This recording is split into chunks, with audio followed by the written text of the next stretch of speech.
What we do here is go back.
What we do here is go back.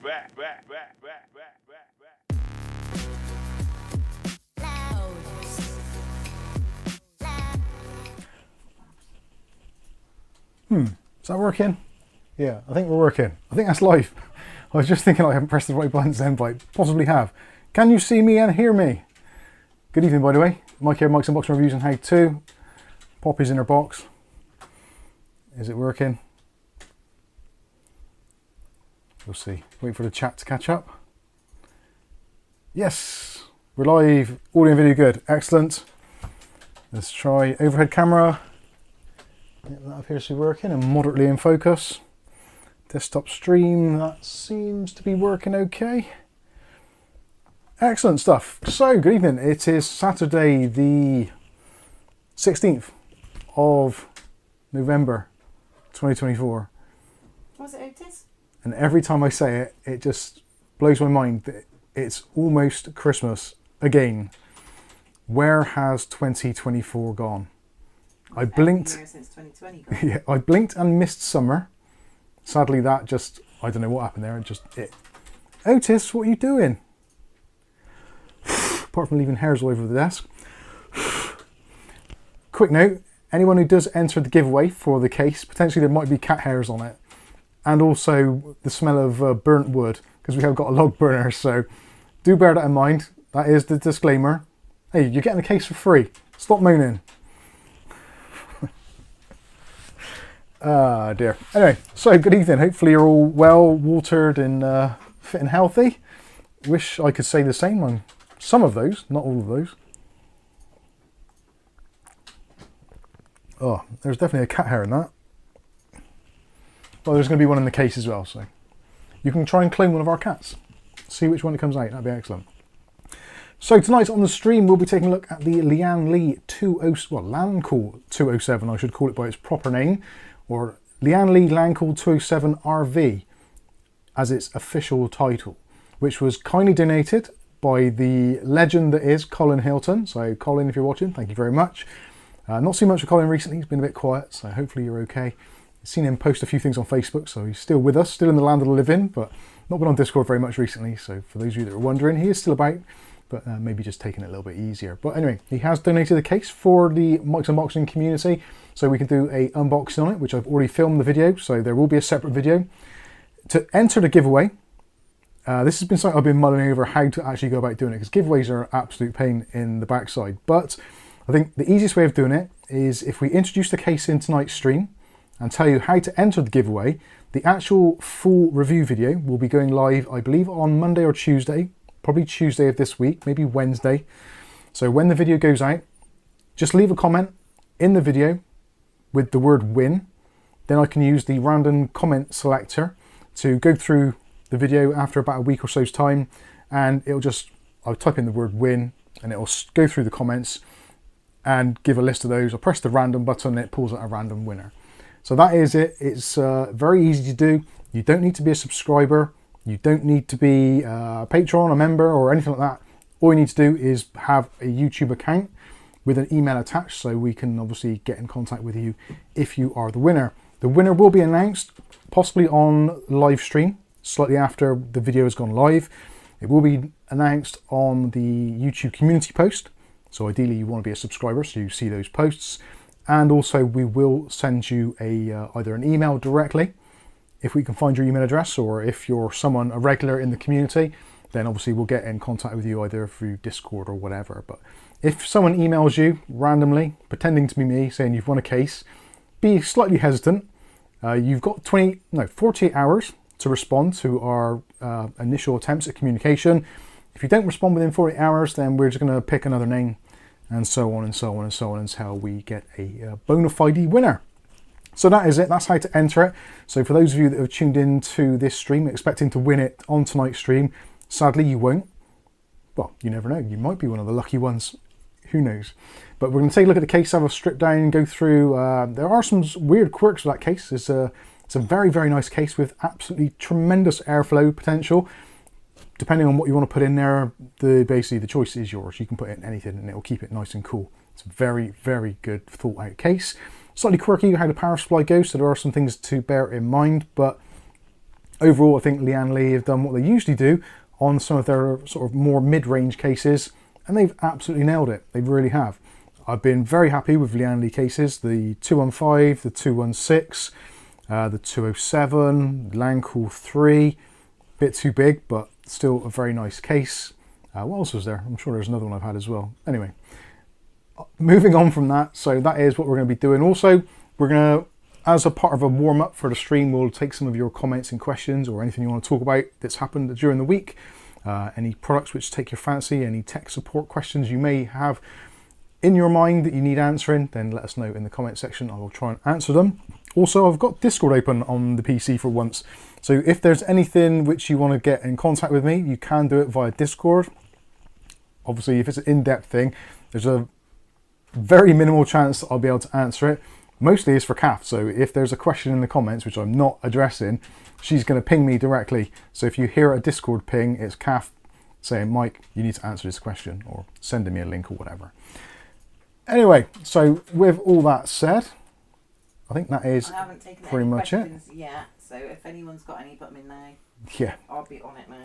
So good evening to everybody. Hopefully that is... Matthew Day says, better make it UK only. Well, the giveaway at the moment, as far as I can tell, is going to be worldwide. Now, Colin did offer to pay the shipping, but depending where it's going, we might take care of that ourselves, because it potentially could be a ridiculous fee. If for some reason... TV license now. Who has? Colin, he don't watch TV. Oh, yeah. He don't watch TV. If for some reason the winner is in a country which has an Amazon depot or whatever, there's a strong chance we might just send a case directly from Amazon, because the postage price and all that might be prohibitive. I actually quite like the case, and I would quite like to keep one here, potentially do a build-in, but, well, we'll see how things go. I might get another one anyway. It is quite an interesting case. But also, there's the Lian Li Lancool 206, which I've just noticed today, whilst doing a bit of research for this stream. The Lancool 206 is actually on offer at overclockers.co.uk at the moment for $54.95. Yes, $54.95. I can't believe it. I'm going to order one. I'm pretty sure I'm going to order one either when the stream finishes or after I finish work tomorrow. $54.95 for a Lancool 206 is insane. Now, I'm trying to say Lianli and Lancool at the same time, and it comes out very wrong. There's too many L's, gosh damn it. The Lianli Lancool 207 retails at the moment on Amazon and other places for $74.95. So it's actually still in the kind of budget mid-range pricing structure. Whenever I hear other YouTube channels talking about budget cases, especially things like Gamers Nexus and Jay's 2 Cents and Linus, they always say like $100 or $150 is like a kind of entry-level case. For me, these are kind of mid to high-end, I would say. Anything over £100 here in the UK has to be very special. So I think anything between 50 and maybe 70, I would possibly class as mid-range budget or budget mid-range. Anything under 50 is just a cheap case. Anyway, I'm glad we've got that out of the way. And breathe. Should we do? Dutch Jan says, Mike, I'm not going to participate. The postal service makes it way too expensive. You can still comment on the video and watch the video in whatever, but you don't have to. If you don't put the word win, you won't be entered in the draw anyway. But feel free to. It's something to give back to everybody who watches the videos, all the community members and what have you. So yeah, if you want to enter, feel free. Like I said, worst case scenario, if the postage is like ridiculous, I'll just buy it from Amazon or whatever people are in your country and get it delivered via them, just to save the post. If it's ridiculous, but if like the postage is more than 70 quid, then it makes sense for us just to buy it and send it directly from you or directly to you via whoever. Should we do? Yeah. What is that? Oh, that's for, yeah, do the super chats out of the way, but it's not really a super chat. This is a super sticker giveaway type gifted thing. Sorry. Membership, yeah. Michael T, when the stream began, or before the stream began even, Michael T, bless him, gifted 10 Mike's Unboxing Reviews and How-To memberships to Glenn, Neil Beaumont, Toge, Nordot, I don't even know how to say that, Coint 3K, Adrano Solomon, sorry, butchered that, James Tierney, Vader Racing VR, that sounds cool, Hopping Bob, and Uard Dan. I think I've said some of those names possibly slightly right. So thank you very much, Michael T, much appreciated. So all of you will now get early access to videos, and also you can claim a VIP role on the Discord, which gives you basically nothing, but it does mean that you're higher rank than members and newbies. So under the new rules and regulations of the Discord, if you have a higher rank than someone below you, you can kick them if you wish to. You have that power. Please use it wisely. You only get kicked, so they can rejoin. But yeah, I've noticed that recently. There is a kind of a hierarchy system. So if you are in a rank below a certain member and you piss them off, they can kick you. Which I think is the way it should be. We'll see how it goes. Someone's pinged me, gosh. It's me. Oh, this PC didn't do it. Let's have a look. What does that say? There's a question actually already. What is the thickness of the metal for the Lancool 207? That's a very good question, and I honestly don't know off the top of my head. I will have a look on the side of the box and see if it actually says. But thank you for your question, and I bet it doesn't say it on the box. It's got all the other dimensions on there, but I might have to find that out from the website. Sadly, I don't have my my good eyes on today, so I can't read what it says. No, because the lights are off, the disco balls are Ah, between. that's what it is. The disco lights are on. So there must be a super chat of some nature. Is it from Chris Titus Tech? No. It is from... Oh dear, where are we? Scroll down. Where's that come from? Oh, is that Michael T again? Yeah. Michael T, gosh, I think he's got his fingers stuck on that button. He's gifted another 5 Mike's Unboxing Reviews and How-To memberships to John David Sullivan, Christian, Jerry 2 times, Jerry 2 times, that's a great name, Roger, and Benjamin. Bless you. Oh, sorry. There you go. Happy days. Very kind of you. Thank you very much. I need to minimise that window a little bit. There, that'll do. I need another screen. I need many more screens. Let's see if we can find out what the thickness is of the case Seeing that the question has been asked, I'm guessing, actually no, I'm not even going to guess, because I don't want to get it wrong and humiliate myself. Where are we? Specifications. Actually, I could, let's tell you what, I will get this on the screen. You can have a quick look on the screen with me, so this will save some time for everybody. Let's go to Stream Desktop. So now hopefully you can see, oh, let's clear the, clear that off of there. And there we go. That should be, yep, now you can see the screen. Excellent. So this is the Liancool. Lianli Lancool. I'm going to just call it the 207, I think. It's a lot easier. The 207 micro ATX size case with ATX compatibility. I don't think it's a micro ATX size, to be honest with you. It gives you the specifications there. So it includes two 140mm ARGB fans at the front, and also two 120mm PWM fans above the PSU shroud for keeping your GPU nice and cool. It comes with anti-sag brackets and all that kind of stuff. Basically the motherboard tray has been sunken back a little bit to allow it to be a slightly more compact design, although realistically it isn't that compact, I would say. So yeah, they've redesigned the layout. You've got mesh front intake, got mesh on the side, and also now the power supply is up here up front rather than being in the traditional space at the back. And the back of the case is basically all very, very open, so lots of airflow. Available in two colors, black or white. We have got the white version, for anyone wondering. If you want the black version, I'm not sure how we're going to work that, but we've got the white version.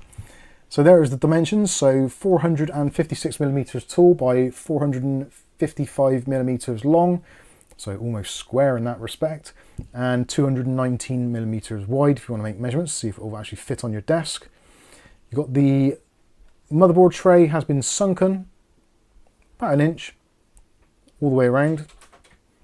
They could have had it, basically, if they'd have made the case about an inch taller, they could have had that as all being one flat level and still had the power supply here, but they've had to make this a little bit taller for housing the power supply, which is a little bit unfortunate, I think. A nice flat line along there would have been, I think, personally a nicer touch, but still does a great job. So yeah, front mounted PSU, got direct airflow for the GPU coming from underneath. So those are normal rotation fans, but pointing inward. So they're going to be pulling in air from underneath through this vent, and also from the ventilation on the side, and also from the rear, and pushing that nice, cool, clean air into the path of your graphics card, keeping that very nice and cool, which is awesome. Yeah. Keeping it nice and Lancool. Keeping it nice and Lancool, exactly. Motherboard support for ITX, micro ATX and ATX up to a maximum width of 244mm. No eATX support because it is sunken in, so it would overlap with these edges here. In terms of cable management, you can use the cable management cutouts here, or if you're using something like the Lianli strimmer or thicker cables or braided cables or whatever, you can put it through this rubber cutout and drape them across. However you want to configure that. Yeah, you've got easy access PSU up to 160mm, so do bear that in mind. Your power supply comes in from the back, routes along here, twists all around, goes into your power supply. So do check as well on your power supply. Make sure that your power input is relatively central. Otherwise, if it's either at the top or at the bottom, you may need to kind of reverse your power supply one way or the other. You can vent it either way, but just do bear in mind that there are some slight limitations in that regard. You do need a 600mm EPS cable to route effectively along the side there. Yeah, basically gives you a layout there. We'll go through a lot of that now. Let's have a look, see if they have the information that we were looking for the case. 360mm radiator fits in the top, by the way, for those interested, or 280. I wouldn't suggest any any radiators at all in the front, because you've got those two pre-installed fans which are actually quite hard to get to. So I would leave those as they are. Got anti-sag support bracket, which is movable or removable should you want to take it out. 3 positions that can go into. You've got your front I/O there, so Type C, a combo jack, power button, and your 2 USB 3.0s. There's all your cable management stuff, and you've got optional accessories for a GPU vertical mount, which is pretty neat. And also they do supply, or potentially if you want it to, there's a dust filter. If you want an additional dust filter for the front, you can get one of those that slots in if you are concerned about smaller particles of dust. And also there is a USB Type-C, USB 3.0 90-degree right angle adapter. So if, say for instance, you're putting your motherboard in here and your connection is kind of in a weird position, you can't bend your cable round, they can send you an adapter for that should you need it. Let's see if I can find specifications. So specifications, material is steel, doesn't say how thick. Great, thanks for that. What's STP?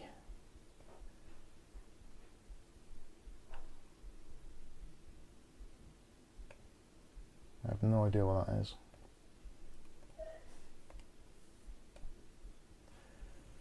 I'm not too sure I want to download that. So it's a steel, but I'm not too sure what the thickness is. Is it going to show later on? No, it doesn't. Typical. After all of that, I still don't have your answer. You've got rid of a lot of hot air. Fantastic, yeah. Yeah, but I have warmed up the room with a lot of hot air there, as Kath quite rightly says. Let's get the chat back up so I can see if I've missed anything else. Yes, you have. I've texted them to you. You haven't? You have. All right, okay. John David Sullivan says, thoughts on the MSI MPG Gunir 300p. Does anyone have one? I've not actually seen that one. I will have to take a look at that. I'll come back to that one, John. Please, I beg you, what can I do? My games are stuttering. There's a question there from Usup Sogaking. Thank you for that question. If your games are stuttering, there's many things that can cause it. I would suggest heading over to the Discord and going to one of the tech support rooms, put down what you're doing, what's going on, when it's stuttering, is it doing it all games, is it just some, are you using wired, wireless, etc. Give us some information and yeah, we'll see what we can do. And Zakali says, Mike, how did you like the Lianli 216? Just swap my PC to that particular case. Yeah, the 216 was great. I love the 216. In fact, it was very, very recently. I think actually, was it recently? It seems like recently. I think I got rid of it. It might have been towards the beginning of this year. And that's only just because we've got a huge amount of cases and stuff here. I just need to rotate stuff every now and then. But the 216 was my daily driver for my video editing PC for a very long time. Really like the case. I like the simplicity of it. The fact that you've got those really nice 160mm fans built in up front, and all the kind of the front panel connectivity is just all done for you. It's just ready to go. Just plug it in and you're off to the races. Did appreciate that a lot. The only thing I did find is that if the fans get above a certain RPM, they do tend to make a little bit of noise because there is a little bit of turbulence between the front panel and the fans. But then most large fans these days, if you get them over a certain RPM, they're going to be moving a lot of air, so you are going to get a bit of turbulence. It's hard to get around that. But yeah, the 216 was an excellent case, and I would definitely consider buying one again if I hadn't have just seen the 206 for £55, which seems ridiculous. I'm going to have to get one of those and check it out. I had a quick look on YouTube to see if anyone had done reviews of the 206, and there's not very much there. So it seems to be like one of those cases which is just kind of just passed by and no one's really noticed. Don't get it. Seems like a great case. Anyway, let's go. There's a super chat from our man Glenn up north. Glenn says the case came this afternoon. Thank you very much, and he's give us a 420 donation. Blazing 420. Thank you, Glenn. Glenn is a member of our Discord, long-term member of the Discord. And what I quite often do is, if there's cases or motherboards or basically stuff I've got here which I just don't need or is getting in the way, then I will quite often post it on our Discord first of all, give the Discord people a bit of a heads up that it's available. If anybody wants it, we can certainly work out some decent deals. Normally I tend to try and do things sensibly priced, Most of it is like brand new in box, basically used for an unboxing and then put back in a box. So I normally sell it for half retail price, which I think is quite fair, obviously depending where you live. Postage might come into it as well. Some things I'll just get rid of for kind of postage price only, just to get rid of them. And some things are just like a token donation. So potentially if you want some bargains, head over to the Discord and just be a member, be active on there. And yeah, if I post stuff, you'll be amongst the first to see it. Damien says, just got a Flux, an Antec Flux Pro. It's very good. I do like the Antec cases. I keep on reaching out to Antec repeatedly and they just won't even reply to me. Whether I'm getting put into a spam bucket or whether I'm just being ghosted, I have no idea at all. So if any of you out there have any communications with Antec whatsoever on social media, put in a good word for me, please. Because I am desperately trying to get some of their stuff on here. It's been a long time since we've had anything from Antec. Long time. We missed at least one message above that. Yeah, I know. I see that now. Leo says, hello Mike, can you tell me what mic you use and recommend for streaming podcasts? The one I've got at the moment, which I'm using, is a wireless microphone. So this is the Boya BM6, I think it is. I will have a look. We have done a review on it before. Yeah, it's a kit with extra. So you've got a receiver and 2 transmitters, wireless. Basically, it's like the Rode mics. I'm not sure what they call them actually. Pocket mic, is it, or something? But yeah, it's basically that. Use a different one. During the week, I just used the normal Boya BY-M1S, which is an extremely cheap microphone. It is about under 20 quid normally, and works very well for me. I like it. Leo says, nice, it sounds really clean. Yeah, I do like the Boya mics.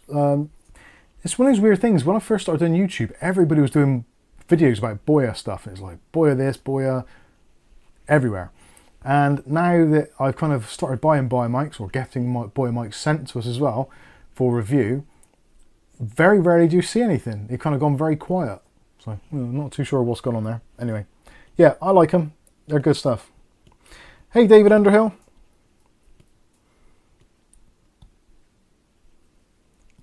David says Rode mics are an Australian-made device. They are. Got the Aussies in the chat. There we go. Now the mic is acting up. Oh, is it? Is it? Hello? 1, 2, testing. Is it acting up? If I upset it by moving, should be okay. Is it okay? Leo says he's thinking of buying the Elgato Wave 3. Don't know if you tried it already. Our son has got the Elgato Wave 3. He uses it. He likes it. I've never tried it. I don't really like desk mics. I try to avoid them wherever possible. It's working fine. Sounds good. Cool. Excellent stuff. Yeah, I've actually got probably like 3 or 4 desk mics, which I never ever use. Or very, very rarely. Maybe the occasional time I'll plug one in like a USB over on my editing desk and do something, but it's very rare that happens. Oh. Get rid of that now. Clear that. Charles says, sounds fine to me, but I just got back from grabbing a cuppa. Nice one. William Bodie says, no, the mic is not good now here. And now it's working. Welly Bob says it's because it's rubbing on your t-shirt. It might be. Tell you what, if I turn it around, actually.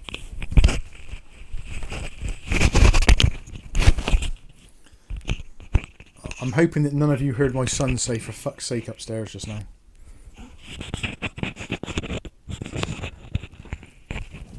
The mic was cutting out.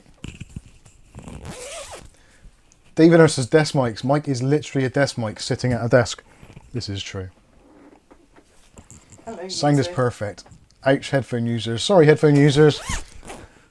There, is that better? Can't really sit on my lap. Can you hear me now? And that shouldn't rub on my anything now. You want to sit in the window? All do is good here. You sitting in the window with Excellent. Davey? Right, let's get this case out of the box and take a look and see what it's all about. I'll try and keep this stream a little bit shorter tonight because doing a 3-hour stream is insane and it does really kill my throat. Sadly, I still can't convince Kath to get on camera so she can actually do some talking. We put cats on the camera. They Yeah. can talk. I'll just put a cat on the camera for an hour, that'll do. There we go. Here's one. There's Dave. Right, Dave? Awesome. Dave? Oh, don't stand on that one, that's the one I've got open. Dave has been sleeping on top of that case for a while.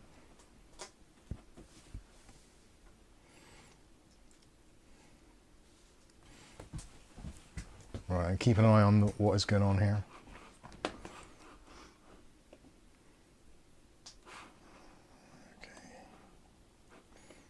Oh, I've broken it now. There we go. Let's get the stats up so we can see what's going on. And see what is going on in our Discord. See if anyone's asking any questions in there before I continue. It's weird looking at Discord on the screen. Oh, people are saying about the fight. Mike Tyson versus Jake Paul. Yes. From what I gather, the highlights reel would be very, very short. Possibly even fit into a YouTube short. Mitch Hammond says, Mike's unboxing reviews now too. Have you got hold of a X870 motherboard yet? I haven't. Actually, I'll quickly address this before I get the case out. A lot of people have been sending me messages and asking me if I can review certain X870 and X870E motherboards. And I've got to be honest with you, unless one of the manufacturers wants to send me one, I cannot see any reason why I would buy one. And ultimately, I don't think there's any real reason why any of you should either. Because if you're buying a motherboard, an X670 or an X670E is going to be more than enough for what you need. Realistically, you could probably get away with using a decent B650. Unless you specifically need the extra PCIe express lanes, which are offered by the enhanced E chipsets, there's absolutely no point. There's been numerous videos out on the internet already showing that the difference between a B650 chipset, or actually in fact like a lower end chipset, more so for AM4, but an A520 chipset versus a X570, there's basically no difference in performance in gaming. And the same will apply with AM5. Literally all you're going to get is extra features. You might get a couple more PCI Express NVMe slots. You might get a couple of USB 4 ports more. That's the kind of things you're going to be looking at. So unless you're using things like high-end video capture cards, multiple GPUs, it really isn't worth doing. It genuinely isn't. Now, as much as it's great for us, because the more you spend on Amazon through our affiliate links, the more commission we make, realistically, there's no point. And I'm not going to be disingenuous to our viewers and say, yeah, get this board because it's great, because it's an X800 chipset. It's absolutely pointless unless you specifically need those PCI Express lanes. Do yourself a favour, rather than spending 300 quid plus on an X870E motherboard, get a motherboard for like 150, 200 pounds and use that 100 pounds to buy another 32 gigs of RAM or the next graphics card up the line, because you're definitely going to notice that. That is going to be a tangible improvement in your system performance. Spending an extra 100 quid on a motherboard just because it's got an E on it, or it's the allegedly upgraded chipset, it really isn't. And the difference between the 650 chipset and the 870 is absolutely tiny. There's very little difference. Zero Defect says, the more you spend, the more you save. Exactly. Go to your Discord bit. Oh, Discord bit, hang on. Zero Defect says USB 4 is it really? Yeah, that's the only kind of real reason. Like, and do you need USB 4?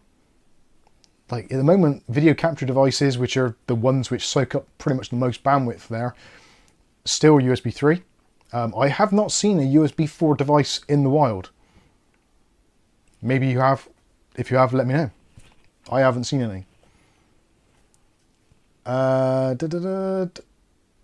Nick Barnes says, question, what does the new Intel CPU you showed on Discord fit motherboard wise? Yeah, actually I will show you that very quickly. So I've actually been sent a loaner CPU. Loaner as in, this is probably the only one that will ever get sold in the UK. I joke. This is the Intel Core Ultra 245K. So this is their entry-level chip. So that is going to be going onto, again, this is nuts. This is going to go onto this board here, which is the MPG Z890 Edge TI Wi-Fi. This is a ridiculous motherboard. Genuinely is. I was sent this by MSI to do a review, and it's like, what do you actually even, what can you do to this which would justify all the slots and ports it's got on it? You'll never use all of these ports. Like, it's got 12 USBs or something ridiculous. Plus then 2 Thunderbolt ports. You got 5 M.2 slots. It's like, are you ever going to be able to fill up all of that? You probably aren't. So nobody needs this. Yeah, if you've got the money, spend it, whatever. But realistically, in terms of the Intel platform at the moment, if you're going for the new motherboards and processors, these are the only boards which are out at the moment, the Z890s. So you're going to be paying the premium. That is the only time that I would suggest that you go for a high-end board, because you basically can't buy anything else. If you have the options, realistically, like the H8, H10, or the H870s, I think, which might be coming out, and the B860s, those are going to be the most kind of consumer-minded boards. Things like this are nuts, really nuts. I think a lot of the companies were expecting Intel CPUs to come out and really kind of hit the thing. What's the phrase for something that's really good? Like, just like, yeah, knock it dead. Really go to town and be really good processors. But it turns out they've had some stumbling issues. So unfortunately, I can't imagine many of those boards are getting sold either, unfortunately. But anyway, I've got that CPU to test, so I will be doing some testing on that. I'm kind of waiting for Intel to do... Hit the ground running. Thank you, Hayden Trent. Nice. Yeah, I'm going to wait until... Well, I don't know. I'm tempted to do some testing before they do the updates to Windows and also the BIOS and firmware, etc., to see kind of how bad it actually is. In a lot of cases, for productivity work, it's absolutely fine. But for some games, it's very hit and miss what it is. Hit it out of the park. That'll do. Thank you. Stephen. Cheers, Stephen. So yeah, you know where I'm coming from. Like, that platform is ridiculous, but there's not much else available on the new Intel LGA 1851 chipset socket. So yeah, you got to go with that. Whereas for AM5, there's a massive wide range of motherboards which are going to be much better suited than buying an X870 board or X870E. Again, if you absolutely have to have the best board, or you have to have all of that connectivity, then cool, go for it. It's fine. Like, I know what it's like. I've said this analogy so many times, but it still holds true. It's like a car. So you get a car, gets you from A to B. So you just get something cheap and cheerful, whatever. Or if you're an enthusiast and you've got the spare cash and you want something nice, you buy a Ferrari. There's two things will do exactly the same thing. One will do one a little bit quicker. Probably not the great analogy there, actually, because the Ferrari is really quick. But with the motherboards, like, you will see a very slight speed increase, but it's going to be like minuscule compared with the amount of money if you invested it elsewhere in your system. Maybe a faster M.2 drive, maybe a bigger M.2 drive, so it'll last longer. Those, I feel, are better ways of spending your money. You're on Discord. I'm on Discord. We're on Discord. I was. You're right. Oh yeah, live chat. Well, Zero Defect says, I bet it's not as bad as everyone is talking or making it out to be. Be good to get an honest opinion. Okay. Nick Barnes says, sorry to be thick, but is the Intel Ultra a different LGA setup? Yes, it is a new socket. Brand new socket, brand new architecture. It's a whole new thing. So 12th, 13th and 14th gen were all on LGA 1700. The new Intel Core Ultra series, starting with the 200 range, is on the LGA 1851. I think it's 1851 or it's 1861. I keep on saying that, but I'm sure it's yeah, 1851. So yeah, don't buy one of those boards and try and slam dunk a 12900K in there. It won't work.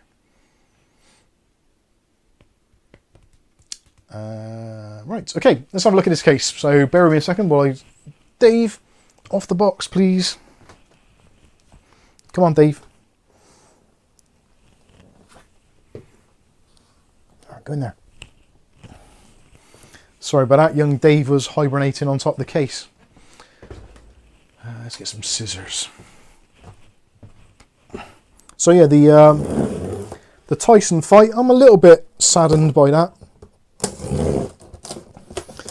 But like most things in the world these days, I think it was probably fixed. The way that Jake said after that he deliberately didn't knock Tyson out, I think is also, that's a little bit disingenuous. Like, if you're a professional and you're being paid, what, 10, 20 million pounds to fight someone, you should basically go all out, regardless of who your opponent is, because, yes, it is a gentleman's sport, boxing, but not so much so that you just hold back and make it to be an absolute piss take.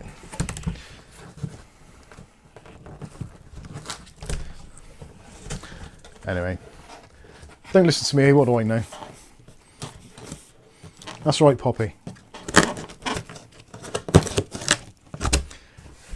Right, sorry headphone users. Time to get an electric shock. My least favourite part of the day. Oh no, I'm good. Straight out of the gate, it's got the typical Lianli rattly IO blades, or fillers, slot covers, whatever you want to call them. Hear that? That is something which I wish a lot of manufacturers would actually address, because they do end up giving you resonance, especially when you've got like quite large fans or a lot of airflow. You see, every time I move this case, you can hear it, a little bit of a rattle. When you've got a GPU in there, it's not too bad, and you can bend the PCI Express blanking slots a little bit to prevent that from happening. Let's move that out of the way. Or at least try to. No, that's not going to work. Okay. Right. Let's do the side panel first of all, and that way I can get that out of the way. I'm picking up a lot of static here. What are you doing with this box? Try to just put it upside down. I'm going to put that in there in a minute. Second, the side panel. So there we go, side panel. Is the camera actually working? Yes, it is. There we go. So there is the glass side panel with it all in place. I wanted to just show you that, just so you can see that before we start off. Now, removing this side panel is very easy. Don't need any tools. There's a toolless design, so just on the side here, just push that in, and it unclips, and it doesn't rest in there, so you've got to be a bit careful, because it's got a tendency to want to fall all the way out. It's held in the bottom by two little lugs at the bottom, so they go into this channel here, and there are some little metal pins there which go into these locators there. You get spares included in the case, which is nice. So just snaps into position. Very nice. Done that very well. I would have liked to have seen maybe a slight little lip on the edge there, just to make it a little bit easier to pull out, especially for those that lack dexterity, like myself at times. And potentially a screw in there as well to hold it in place for shipping or for just moving it around your house. Get an instruction manual, won't bother you too much with that because it's not particularly interesting. So let's take a look in the case. I'm going to get the camera, so watch out for any motion sickness. And we'll give you a little bit of a closer view so you can see what's going on. We'll start at the bottom. So at the bottom, you've got a slightly different layout now. So you've got these two fans, which are pulling air from the bottom up into the path of your graphics card. And then on this side here, you've got your power supply basement section. And this is ventilated on the top, as you can hopefully see there. So if you have your power supply mounted fan upwards, you can pull in air from here, which will be cool air coming in from the front of the case. So that should keep your power supply nice and cool. Alternatively, you can flip it around the other way and have your PSU drawing air in from the bottom, which is also very well ventilated, in fact, slightly more so. So yeah, that's all good there. Slightly unusual having your power supply in this position, but I think it's actually a good idea, especially when you can cool your GPU off a little bit better here. Depending what graphics card you've actually got, if you're running most NVIDIA graphics cards, they actually run quite cool idling anyway. But for AMD users whose GPUs have a tendency to get a little bit toasty, I think you might be beneficial on this. I'll give you a bit more of a close-up of that so you can see it in a little bit more depth and detail. So as you can see, there's two fans there. Sorry. So two fans. You've got your pass-throughs at the back for your cable management, so plugging into your motherboard. This motherboard setup isn't suitable for rear connect motherboards like BTF, Project Zero, Gigabytes, Zero Connect, or whatever they call it. So that is only going to be taking normal motherboards in your traditional ATX, micro ATX or ITX. The fans are both joined together, actually internally in this holder. You can take them out if you want to. You can replace them with something else entirely if you want to. The choice is entirely up to you. But it terminates into a single 4-pin PWM socket. So you can just plug that into your motherboard, maybe down here somewhere. And then in your BIOS, if you set those fans to react to GPU temperatures rather than CPU temperatures, you're going to cool your graphics card a little bit easier, which is kind of nice. So that is that section. I think they've done a great job there. We'll have a look at the rear. Let's zoom back out a bit there. So if you look, you've got all this ventilation space. Oh, there we go. Why did they do this? Look. I'm not even touching these. I am now. But they always rattle. If they made those like shaped or something, it'd be alright, but they just need a little push. You can see that one actually might be a little bit bent. I think that's the problematic one. That was not too bad, but yeah, they rattle around in there. And they have actually put, I'll take one of these screws out, they've actually put a little nylon washer on there as well. I don't know why, I suppose it stops the paint scratching off. But let's I'm going to take one of these out, or at least I'm going to try to.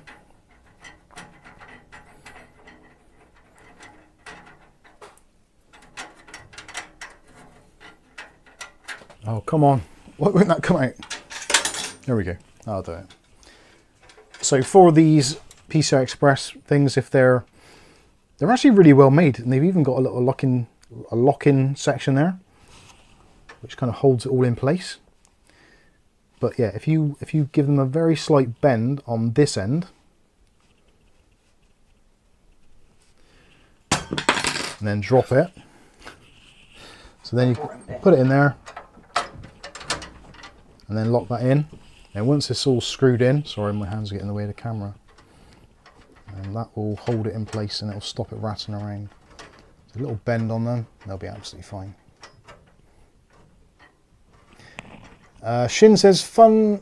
In fact, this PC case has its drawbacks. Let's say I would pay extra for an option with a front dust filter and a lot of rubber gaskets for cables. Well, you can pay option. There is money for a front dust filter.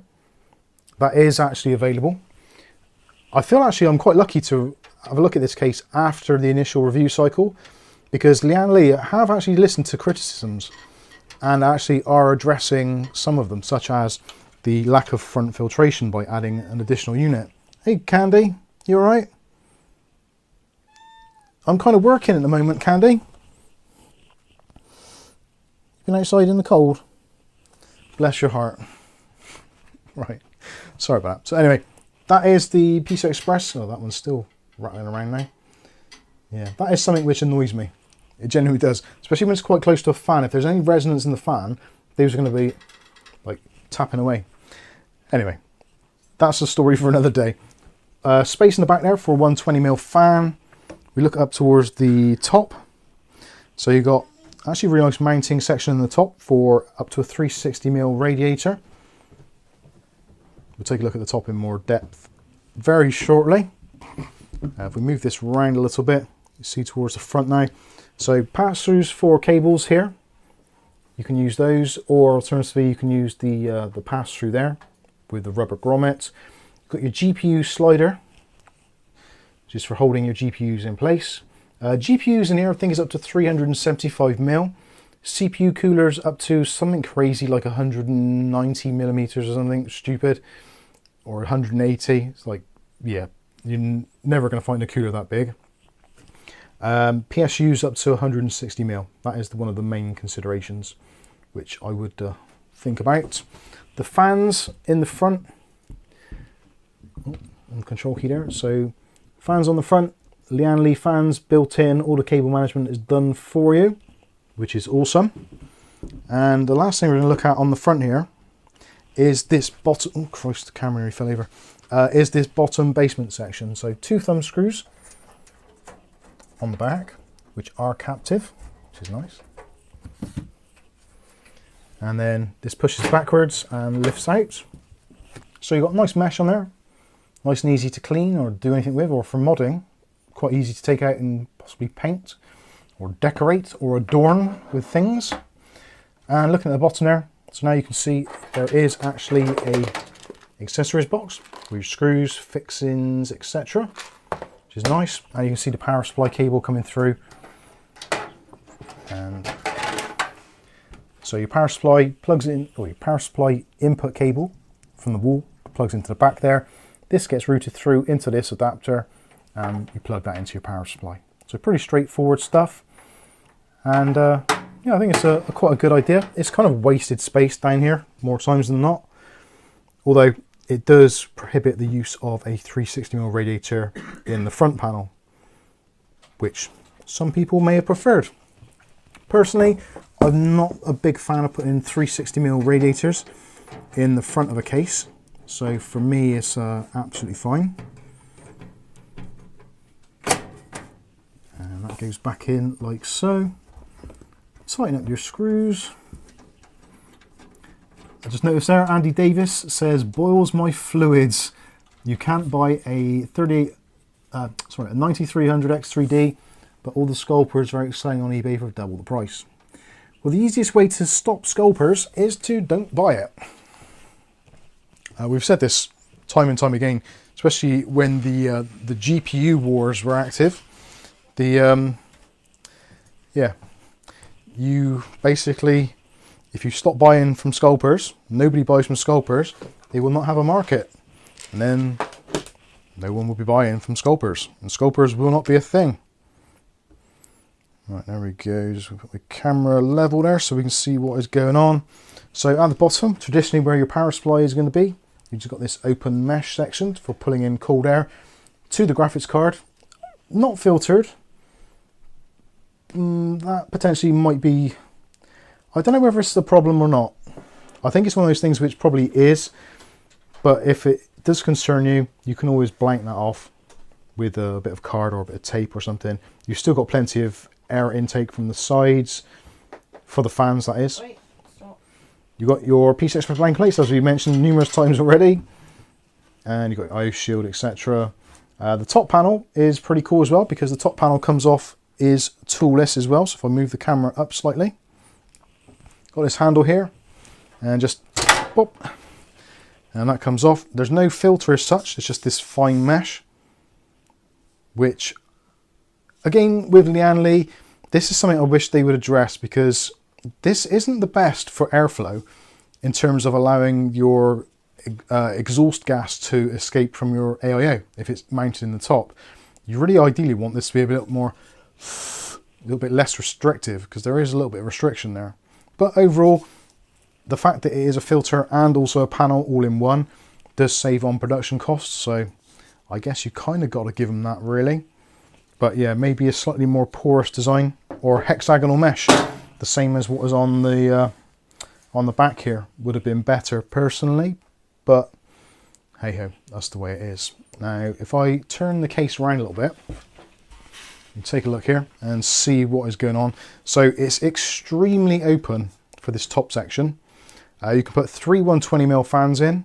You can either put a 360mm radiator or a 280mm radiator. So you've got the extra slots here, or adjustment there, for 140mm. So 2 140mm fans, a 280mm radiator, 240mm radiator, 360mm radiator.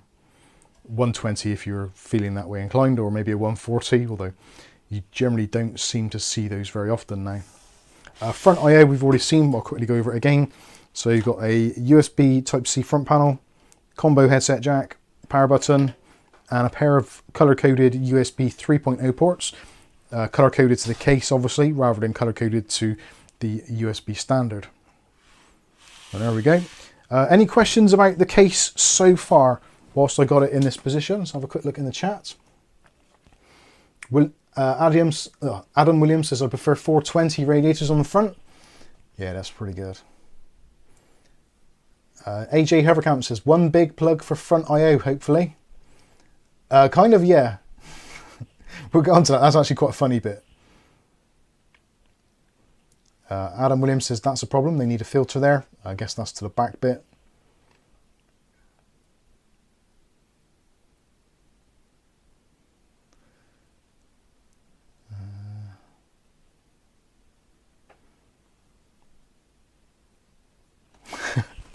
Just reading some of the letters comments. How you doing, Aletta?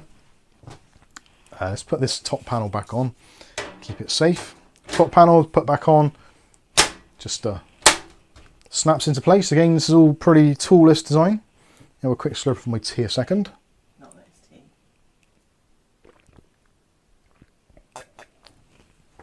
True, it's not tea. It's very cold. Right.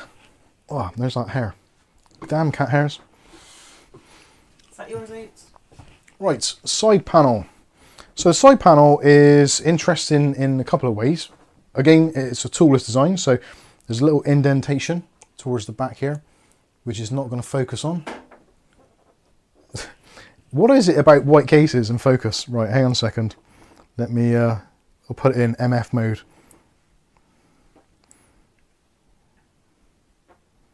Hang on, it's got my fan there.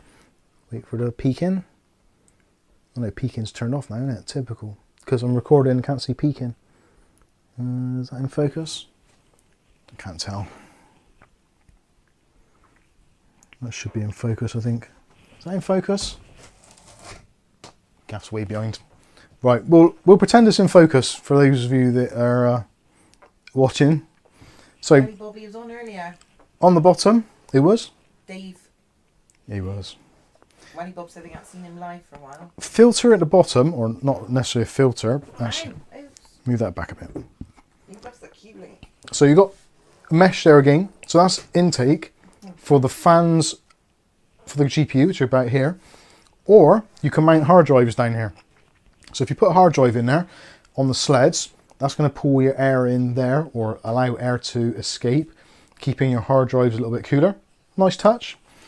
But toolless design, like I said, so pop that out. Apparently it's blurred. Is it blurred? Is it still blurred? Well, if I take the panel out of the way, hopefully autofocus will continue. Oh, actually, no, I've got a peeking on. No, that should be... yeah,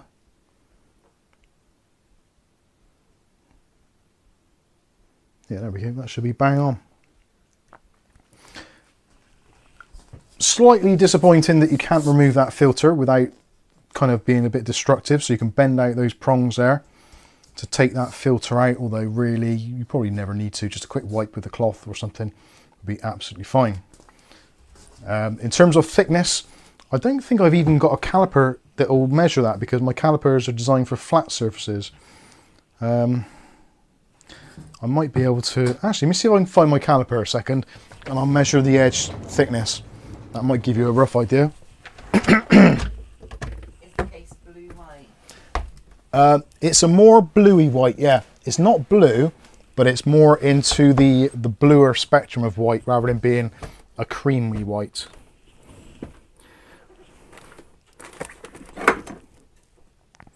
Right, the one time I actually looked for some of the gifts that I've been sent in the past and I can't find it. It's in here somewhere.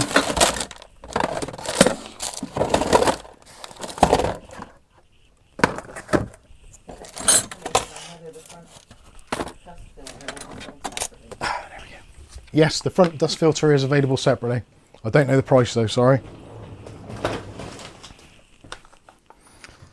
Right, got my digital caliper. Not sure how accurate this is going to be, but or whether even the battery works.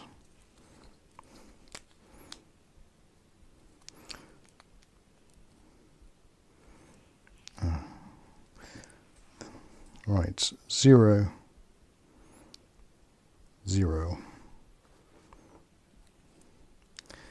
Oh god, this is my my digital caliper. It doesn't work very well because the battery it needs a bit of pressure on it. You get a bit of card or a bit of paper. Got a bit of card or paper there, Kath? Oh, actually, got those in mine. That'll do. Got a malted milk chocolate biscuit. Has anybody got any malted milk chocolate biscuits? Quick.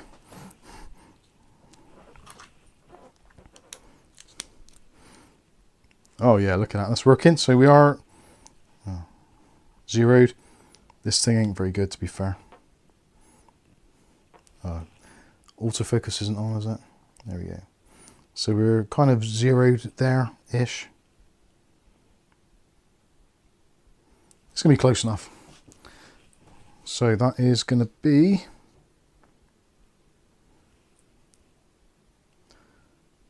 it's wiggling around a bit. Says digital. It is digital. This is not working. I think I bought this one from the shop I work at, so it's unlikely to ever work. Yeah, look, I'm not even doing anything with it at all, and it's it's picking up measurements. I don't think I'm shaking that much even. Yeah, just moving it around like that. Look. It's going nuts. Now it says it's on -25. Yeah. Why don't you lick it? That usually works. Yeah.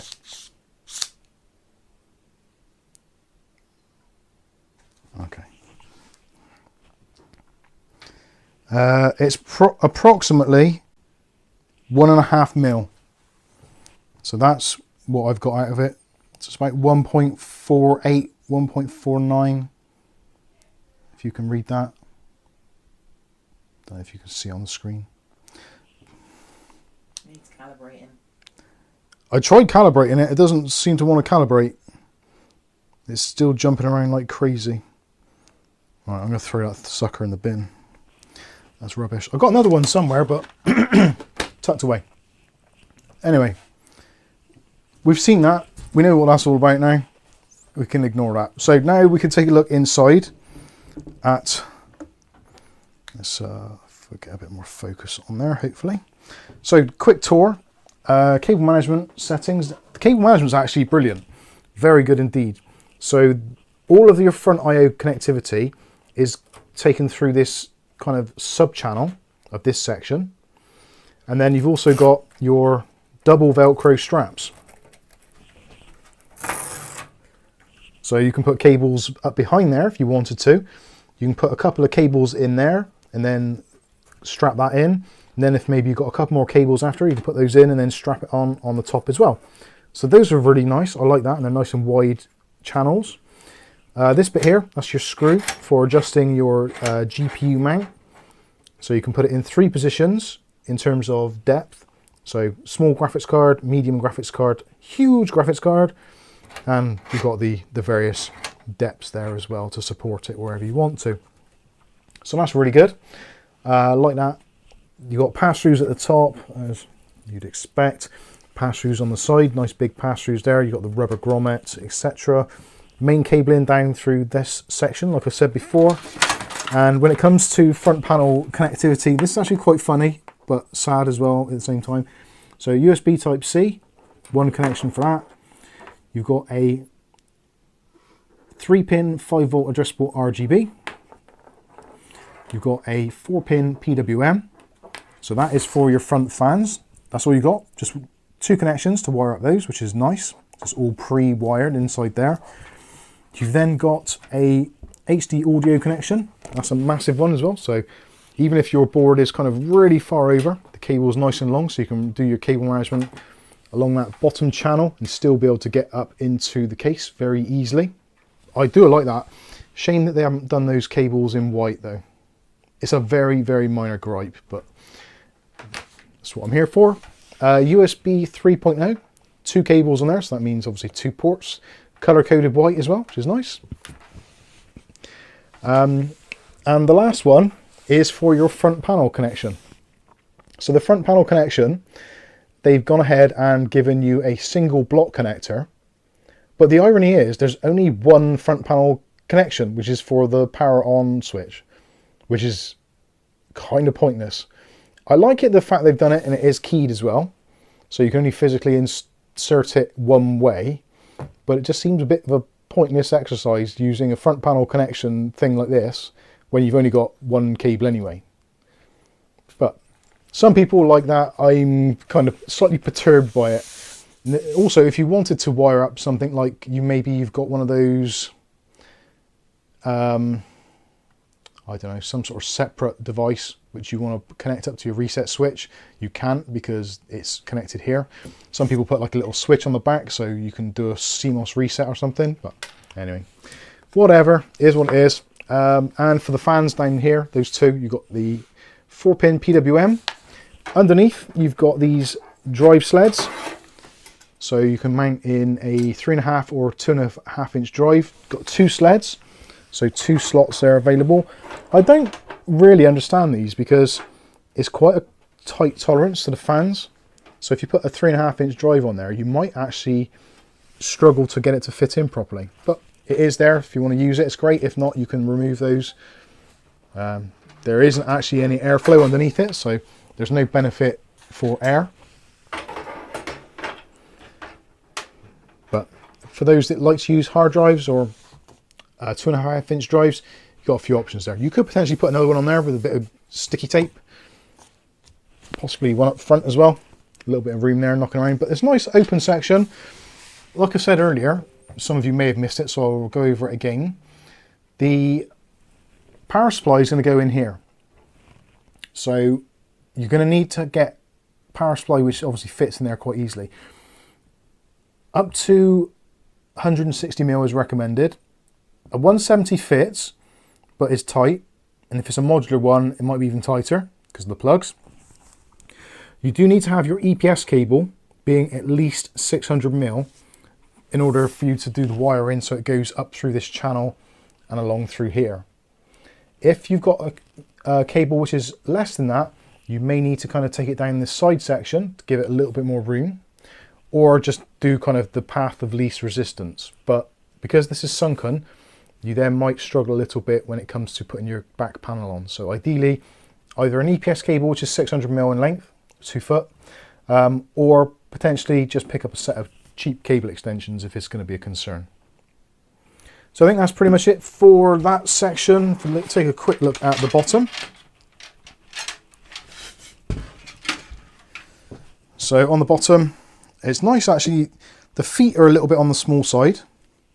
That is something which I personally would like to see slightly bigger feet, but it's not the end of the world. You can put something underneath there if you need to. The front mounted filter pulls out from the front, so just unclasps. You can slide that out from the front, so nice and easy access rather than having to come out from the back or whatever. And again, nice open mesh and a nice nylon filter.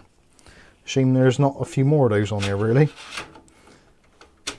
But yeah, that locks into place really nicely. So yeah, it's a very nice look overall. I kind of like it. There's a few quirks, like I said, but other than that, it's a damn fine case. And you've got plenty of room in there for like massive graphics cards. Like this is I think this is 400, yeah, this is a 400mm steel rule. And that can go in there, just about. So that is just over about 17 inches. So most graphics cards are going to be in the sort of 300mm, 12 inches at most. Most are going to be sort of same size as your motherboard, give or take. So you're looking about sort of maybe 7 or 8 inches. But yeah, you can put a massive graphics card in there with no problems at all. Don't know if they could even see that, because I don't know if I had the camera in the right place. Level it up. Sorry about the motion sickness. There we go, that's close enough, I think. So a quick look on the chat there, see if there's any comments or stuff. Are the fans RGB? The front fans are addressable RGB, the ones on the bottom aren't. Donna says, are those thumb screws don't give a problem with taller GPUs? I don't think so. I think they'll be okay. Shin says, and what will the front dust filter hold on at all? I haven't seen where all this should be attached in the PC case.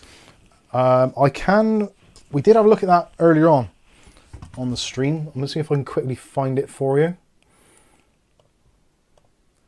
just so you can see a picture of it. Where are we? Front filter.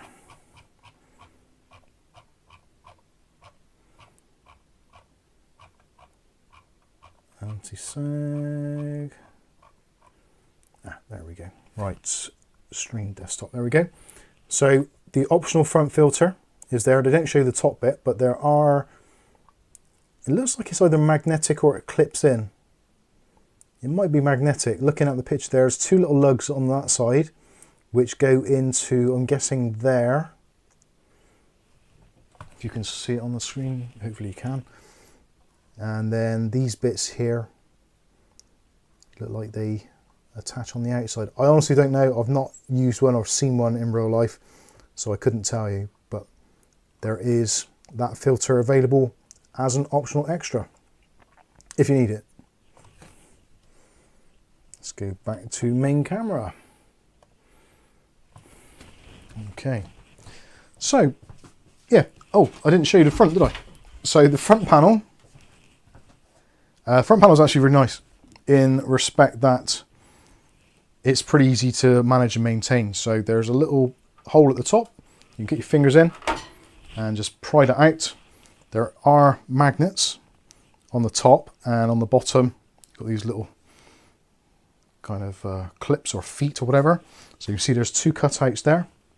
So you just line those up with that and magnetic. Although sometimes, because it's quite a close tolerance, you do need to give it a little bit of an extra push just to hold it in place.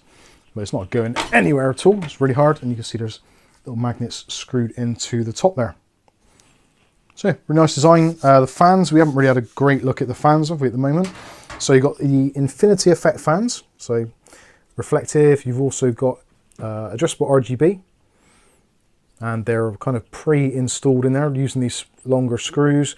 The fans themselves are actually 30mm depth rather than the usual 25mm. So they are stronger, more powerful fans. If you want me to fire up the fans, let me know in the chat and I will get out a power supply and we will fire this up so you can see what the fans are actually like. Realistically, they just move a lot of air and potentially can get very noisy. But other than that, they're pretty decent.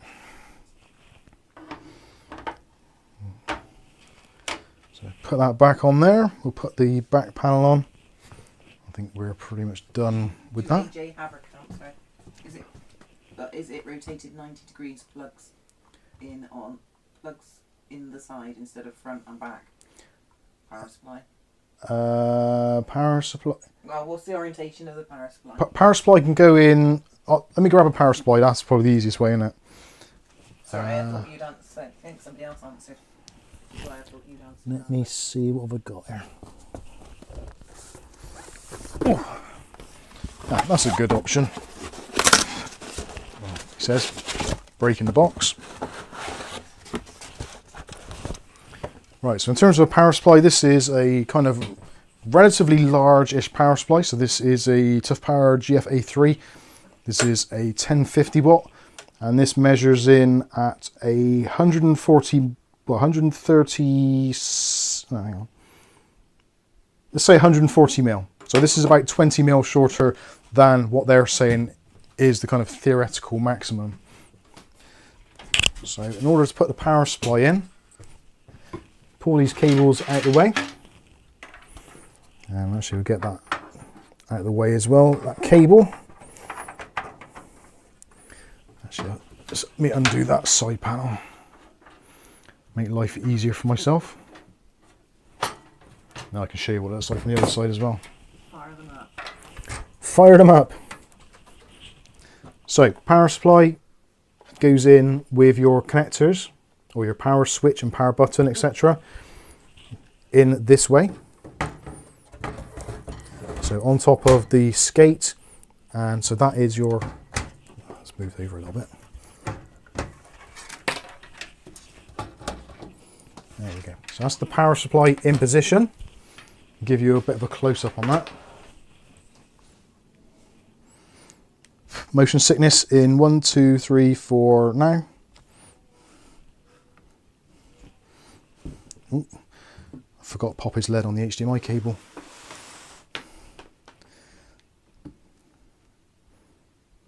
There you go. So can you see that okay now?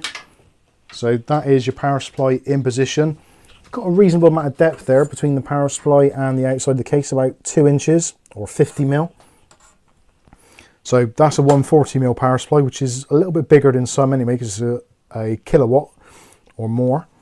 So most power supplies are going to rest in a little bit smaller than that. So that is the layout of the power supply. So it's actually nice and easy as well. If you're plugging in things into your power supply, your modular power supply, you can just plug things in really easily, run your cables up through, etc. That's a really good idea. And weirdly, Lianli have got their own new power supplies now, where they've got the power supply kind of bits on the bottom there, which you plug in on the bottom. Those can run straight up through. But with those, yeah, no issues at all. Very easy to run cables through wherever you need them. Let me spin that round to the other side quickly.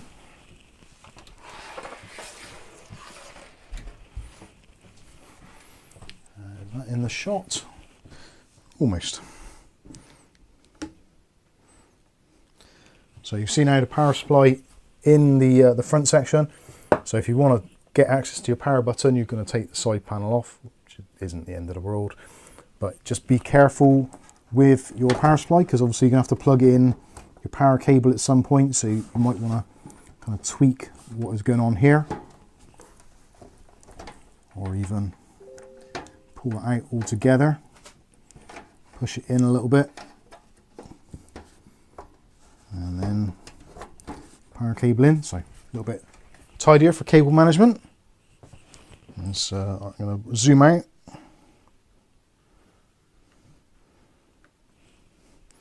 And straighten back up a bit. So yeah, hopefully that gives you an idea of what the case is. I quite like it in the fact that it's a slightly unusual design. Having the power supply there, for some is going to be great, for some is going to be a pain. Some people might just not get used to the whole idea of it whatsoever. But yeah, overall I think it's pretty decent. I'll quickly fire up the fans so you can see what the fans look like. Although, to be honest with you, if you've seen addressable RGB fans before, you're not going to be seeing anything new or exciting here, but they are kind of nice. Let's pack this away a minute. And so look, is there any more questions? Making it a standard to use one connector for the front I/O is a good thing, says AJ. Yeah, I think it's a good idea, and I think manufacturers should go along with it, but then as well they should really kind of provide all of the plugs and necessary bits and pieces, like a reset switch or a power LED or those kinds of things, to actually make use of it. Otherwise it's a little bit pointless and slightly a waste of plastics. Not that we really worry about that, but some do.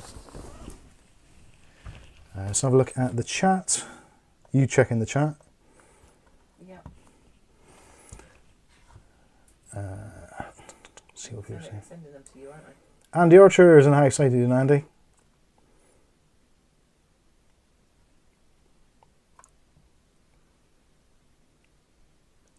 GOTHS have motion sickness.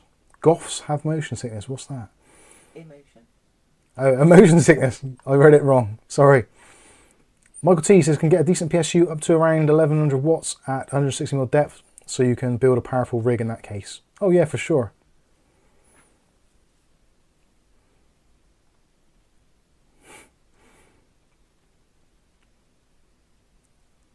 The fans are power LEDs. Look. Damien Whiteside says hit the like button. I couldn't agree more. Damien, I like you. You sound like my kind of dude. Alright,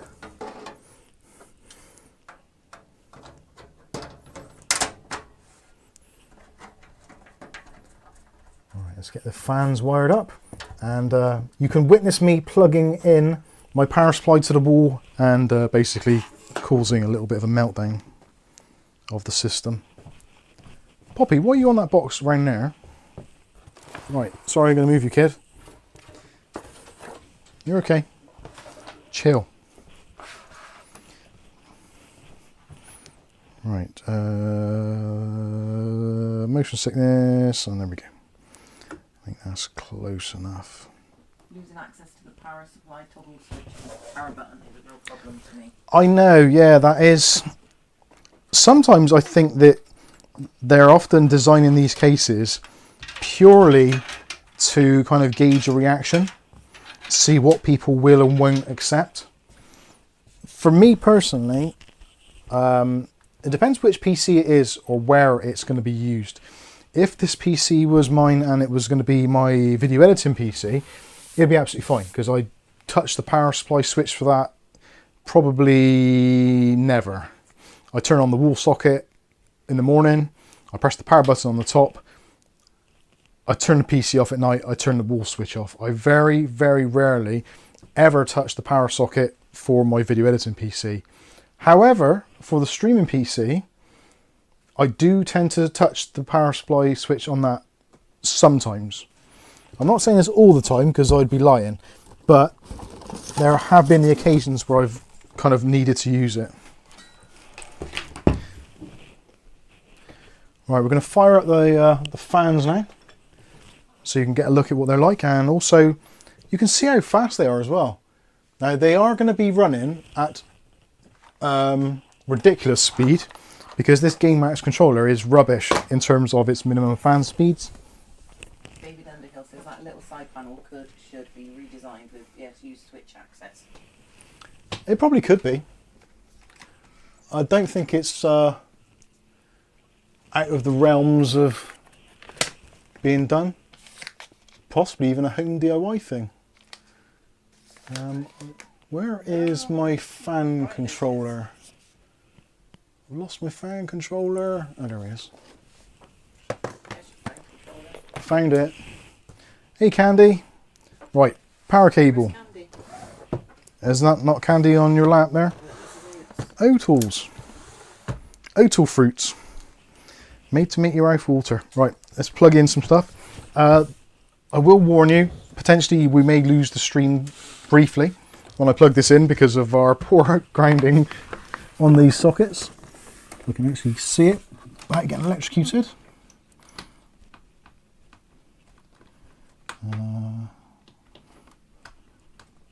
Right.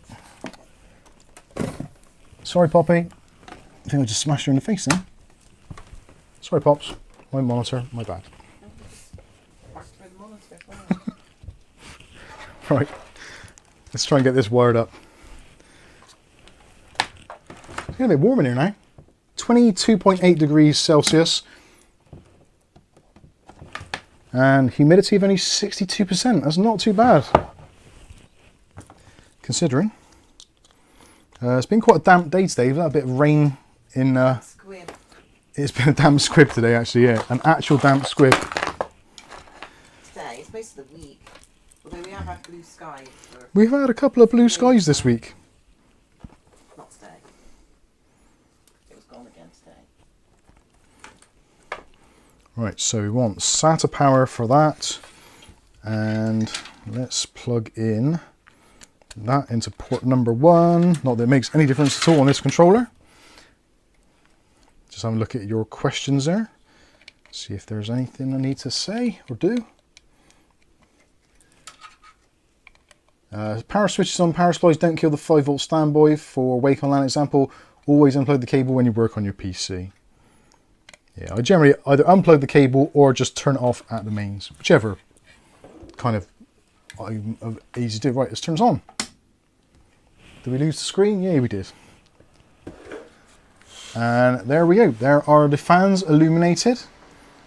And they do move a ridiculous amount of air. Anyhow, how's the singing voice like? How's the singing voice? It's great. Who's asked that? Who do you think? No one. Ever. Andy Archer. Oh, Andy Archer. You find your notes.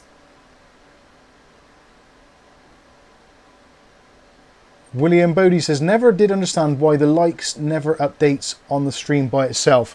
Now, it does depend on what browser you're using. If you're using...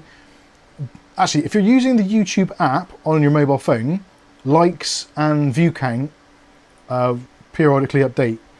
Most browsers won't. So if you maybe got into the start of a stream and there was like 10 viewers and you carry on watching to the very end, there's a possibility on some browsers that it will still show 10 views. Unless you then refresh the screen, it'll show whatever is current. So yeah, it's a bit bizarre. Anyway, so there are the fans illuminated. And they look pretty nice. Bit loud, but that is because we are running through the GameMax control hub, which is basically sucks. And you've got your red, your green, your blue. Don't give up your day job for your singing. You said that. Now this is on the lowest mode for the fans, which is still moving like a ridiculous amount. I wish I had something here which I could demonstrate actually how much air this is moving, which would be like a representation. But I can't. It's just blowing a piece of paper right to the back of the case and almost holding it in place. Yeah, it's holding it in place there. So you can imagine how much air is going through there. I don't know if my microphone, if I put it in the airflow, if you'll hear it. Can you hear that? Can you hear that? Yeah, it chops cheese.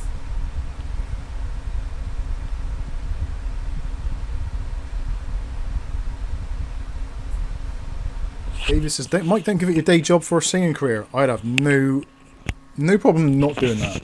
I can't sing a word. Yes, we can hear it. Excellent. Get Dave to sit in the case. Yeah, he would. He'd probably turn his hair into a mohawk. Obviously, you're not going to run the fans at that speed all the time because that's just ridiculous. They're way too loud at that rate. Where is my controller? There we go. You feel like that Finder's pony. Yeah. I can never remember which one of these things is the right one to connect. So I'm just going to wing it. Typical Noctua. Design something which is basically unusable. And that's quieter already. So now they are spinning at a more sedate speed. Still moving a reasonable amount of air. Actually, that is on minimum. Look at your hair move. On minimum, there's basically not really much going on at all. Let's do 50%.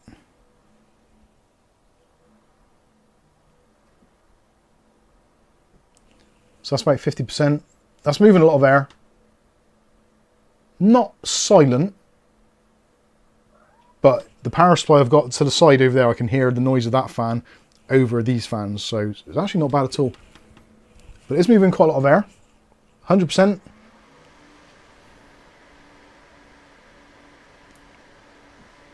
It's quite noisy. Some of that might be actually from the turbulence from the front panel. So let's take that out of the equation. I'm not really changing the noise profile, but the actual amount of air now is nuts. And even with them on their lowest possible RPM, which I think is about,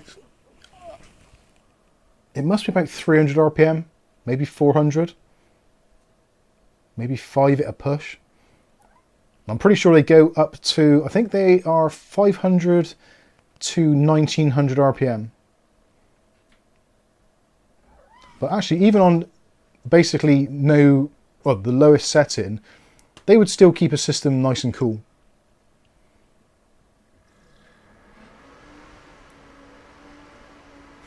You can hear my little PWM adapter struggling.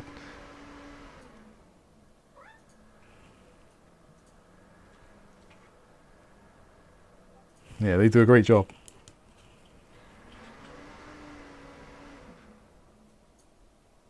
And basically silent on the lower speed. So yeah, overall, I think they're pretty good. David Underhill says the fans would need to run at max speed if using Intel Ultra CPUs.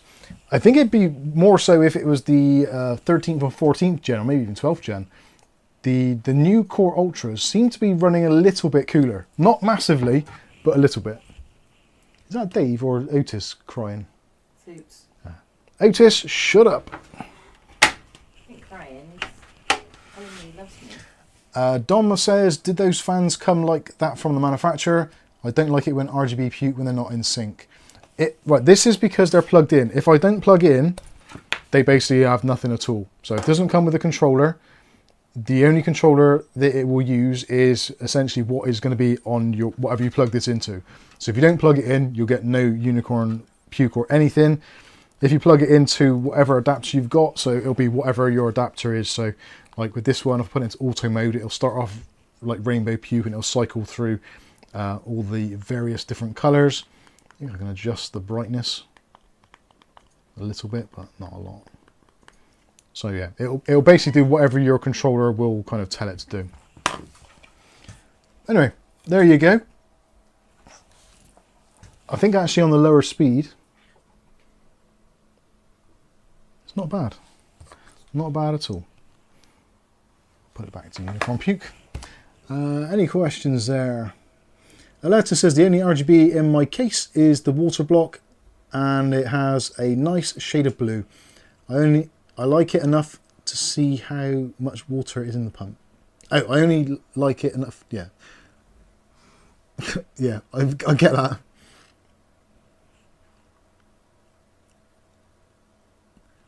Ultra fast, Andy says.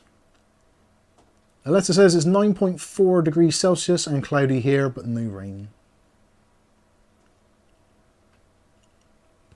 Awesome stuff. Anyway, so there you go. That is the Lianli Lancool 207.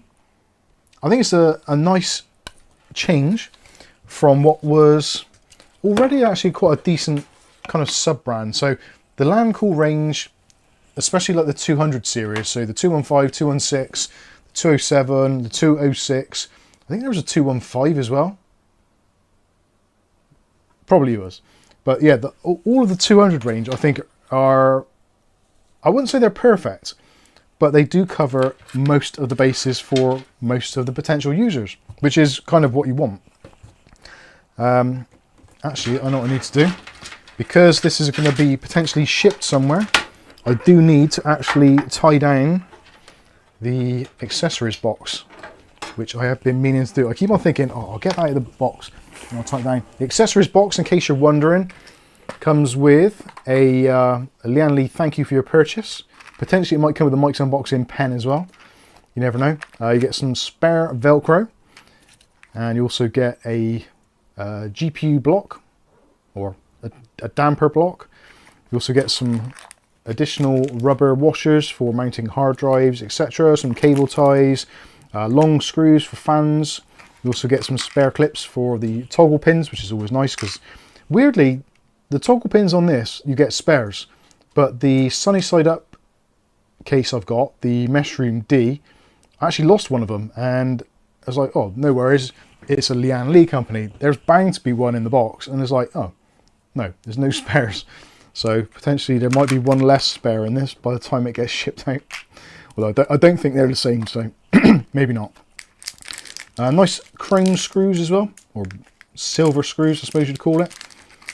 Overall, I think it's a very nice case, and it's been very well executed. It could have been much, much worse. Kath, I'm not going to get you to get it because you've got the cats. I need some elastic bands. I'll see if I've got elastic bands. Got elastic Kath's got elastic bands. Kath's been saving elastic bands for me. I knew I didn't have to ask more than once or twice. Let's get some lucky bands on the go. I'm going to get them all tangled. Oh, feck, yeah. Shall I do it? No, I'm good. Otis is looking at me as if to say, my master is weird. He would be right. You're not his master, you're a servant. Oh yeah. I mistook myself there for someone. He's someone, you're just looking after him. Right. A little bit of elastic on both ends. I won't charge I won't charge the winner any extra for the elastic bands. I'm waiting for these to snap twang me in the face live on the stream. That'd be one of those Bitwit moments. Remember that when Bitwit opened the bottle, or the bottle cork went off in his face? That was the highlight of his channel. It's all gone downhill since then. Welly Bob has a question. How you doing, Welly Bob? Question, how much difference in case height is this case over the GameMax F15? That is a very good question, and I will find out the answer for you very shortly. The F15 in height is, actually, I might need a tape measure for that. I'm not sure if it exceeds... Look, I've got one of them as well. Kath's got a tape measure, she's great. Right, the F15... It's okay, it's okay. It's right. You're scaring him. Is... Sorry. Right, the GameMax F15 is 19 inches tall. Just slightly under 19 inches tall. And this is basically just a slight shade under that, so 18 inches tall. In millimeters from the very bottom there, you're looking at 455. And what's the The F15 would be about 485. So it's about 2 centimeters, or about an inch in it. Not a lot. Which is why, I don't know why they call this a micro ATX sized case, because it isn't. It clearly isn't. And I think if anything, it's probably going to prevent people from buying this case when they otherwise would. Because if you're buying a PC case and you're looking for an ATX case, if it says in the anywhere at all micro ATX, immediately it sends a message to your brain saying, this is micro ATX, no good for me, I don't need it, I'm not going to buy it. Yeah, so indeed it's far from a micro ATX Yeah. case like you said. It is, it's absolute bullshit. And I really wish that they wouldn't have done that, because like I said, if anything, it's going to be off-putting to potential buyers, because they're like, well, I don't want an... The reason I get an ATX motherboard and I'm buying an ATX case is because I like the ATX form factor. Like if they said a slightly tweaked ATX design, I can run with that, because that makes some sense. But whereas with this, they've essentially been, well, not lying, but it's disingenuous at best, confusing at worst. Which, if you're a company selling a component or selling anything, you don't want to be confusing people. That's the last thing you want to be doing. You want to make it so that customers can make a clear and informed decision. Otherwise, they end up having to go to YouTube and channels like ours to find out what the deal is. So for that, Lianli, we thank you. Right, I'm going to flip this back over and get it put away, and then we can get on with the serious business of answering some questions and possibly doing some giveaways as well. We don't do giveaways. We have got another giveaway coming up actually for a monitor. The monitor video is going to be live very shortly, I believe also. That is going to be the same sort of deal, I think. So just put the word win into the in the comments, and we'll pick a winner at random. Well, we won't. Random number generator thing will. Sorry, headphone users. Sorry, Poppy. I've got to take this up at the first opportunity.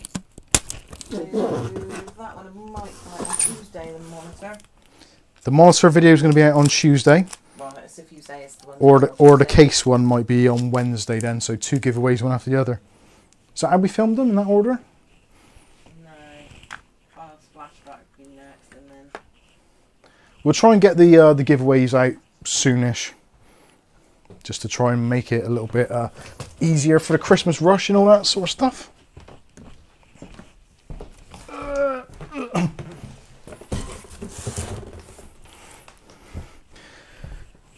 Let's turn it off. Whew. Luckily, my back is much better now, but unfortunately, I did feel a little testicle twang lifting that, so Little. it would have to be a little testicle twang. It's cold. It's very cold at the moment. Right, let's grab my cup of empty tea. That was a hint, she didn't get it. Let's turn this power supply off and hopefully not lose the stream. We count our cats before bed if we discover. Hey Dave, Welly Bob wants to see you. You gonna come up? There we go. Let's have a look in the chat there, see what you guys are doing. Come on. Where's my mouse in there?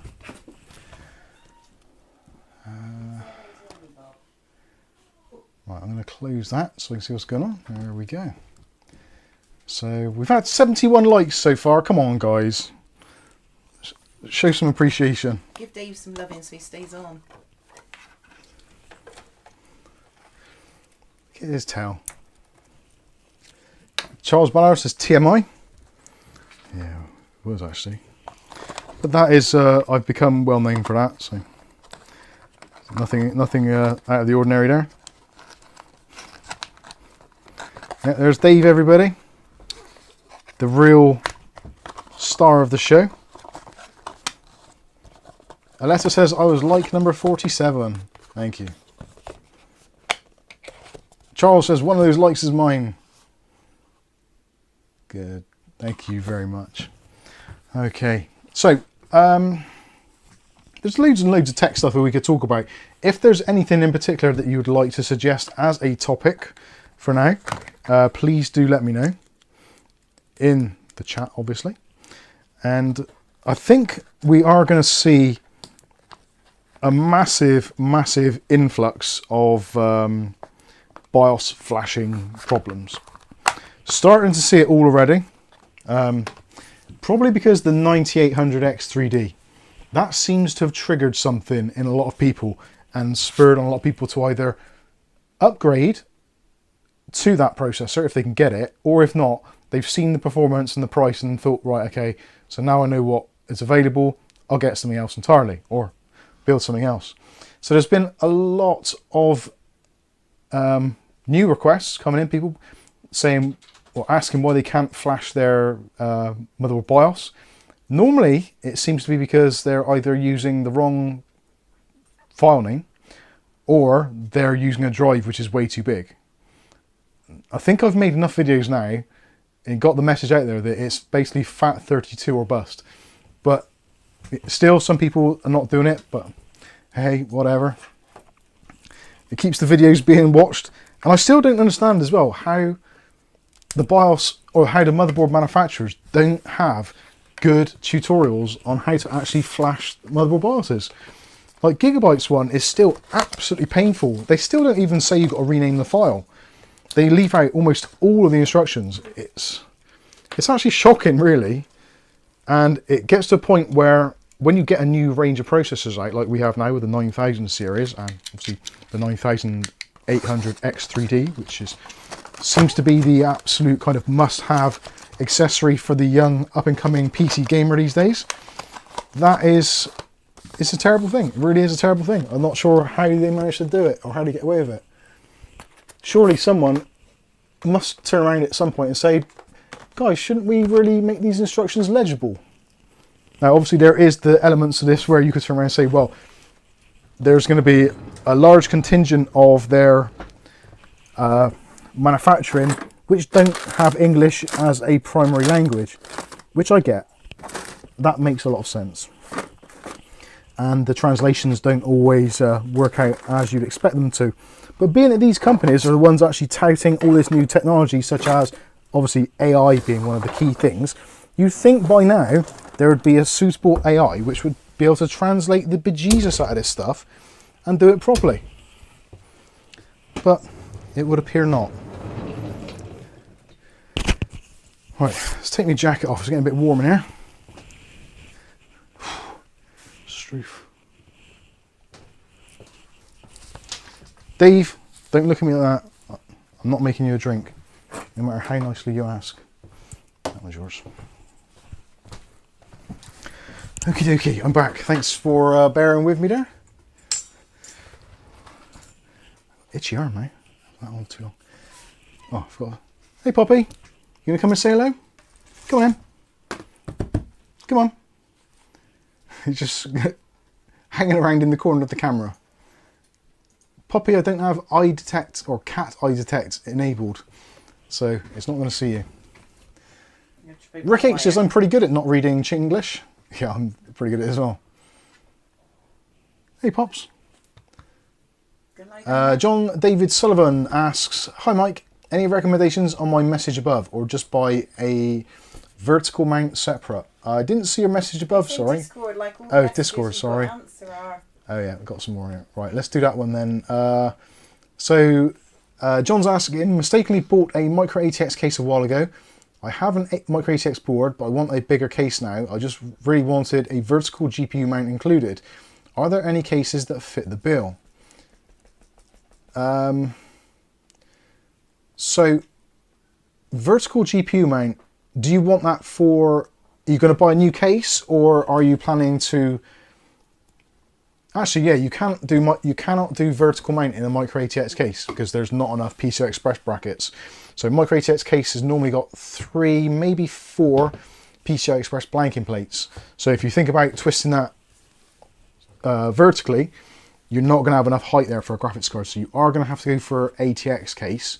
There are quite a few which have got built-in adapters for ATX or vertical mounting. Most of the Thermaltake ones, modern ones, do. The Series 500 does for sure. That comes with the brackets, or at least most of the stuff you need. It's actually quite easy to do in there. If you want one with a sort of more universal type bracket, you got the Thermaltake E500 MX. Might be a bit on the big side for you though. What else have we got? The Lianli 216 comes with the appropriate hardware to be able to do that as well. I'm trying to think what else there is off the top of my head. Straight Poppy. Yeah, I cannot think, sorry. John's saying, I saw the MSI MPG Gungnir 300p. Not sure if it's any good. Let's have a look at that then. That'll be an interesting one, because I like looking for MSI cases. They're generally quite good. Right, let's give you the stream desktop so you can actually see what I'm looking at. So this is the Gungnir, how do you pronounce that? Gungnir 300p Airflow. Doesn't look like it's got a lot of airflow from that front to me. Is that mesh? Or is it solid? I think that is mesh, isn't it? Mesh front. Yeah, it must be. So, optimize airflow. M.2 fans on the back. That's interesting. Do I get rid of that? Oh, hang on. I can't. Clear. So, depth slider. Oh, yeah, so it is mesh on the front. That's not a bad idea. Height adjustable, blah, blah, blah. Omnidirectional graphics card stand. So you can have it either. Oh, I get it. So, but does it support vertical GPU? Oh yeah, switchable GPU bracket. So yeah, that just rotates. That is doing basically the same as the Thermaltake ones. So you kind of undo those two screws, pull it out, turn it around 90 degrees, and that's kind of it really. So yeah, that's not too bad at all. You will still need to purchase the expensive part. I'll go back to the main camera. So you're going to need the expensive part, which is going to be the PCIe cable, extension cable. So, well, depending on the graphics card you're using, if you're using an older graphics card, you can get away with PCI Express Gen 3. But for modern cards, you want a PCI Express Gen 4 riser cable. Now those, if you buy a good one, you're going to be looking at least 30 to 40 quid just for the riser cable. So that is something to definitely take into consideration. If you do seriously want to go for a vertical mounted GPU, you're not only looking at the price of the brackets if you need them, but you're also looking at the price of the riser cable, which can be prohibitively expensive.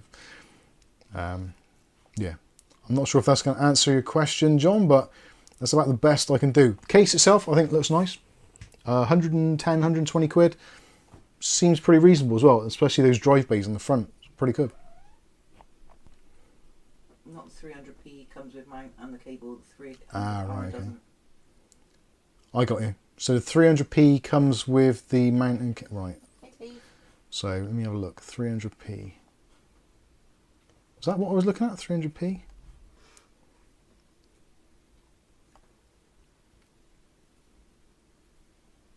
Yeah, 120. If it's 120 quid and it comes with the bracket as well, the bracket and the cable. Let's have a look now, see if it shows it. Patented, blah blah blah, one piece.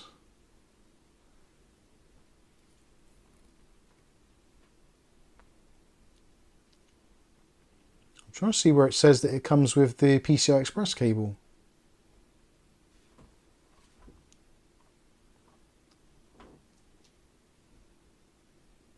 So I'm reading down through, I cannot see where it says that.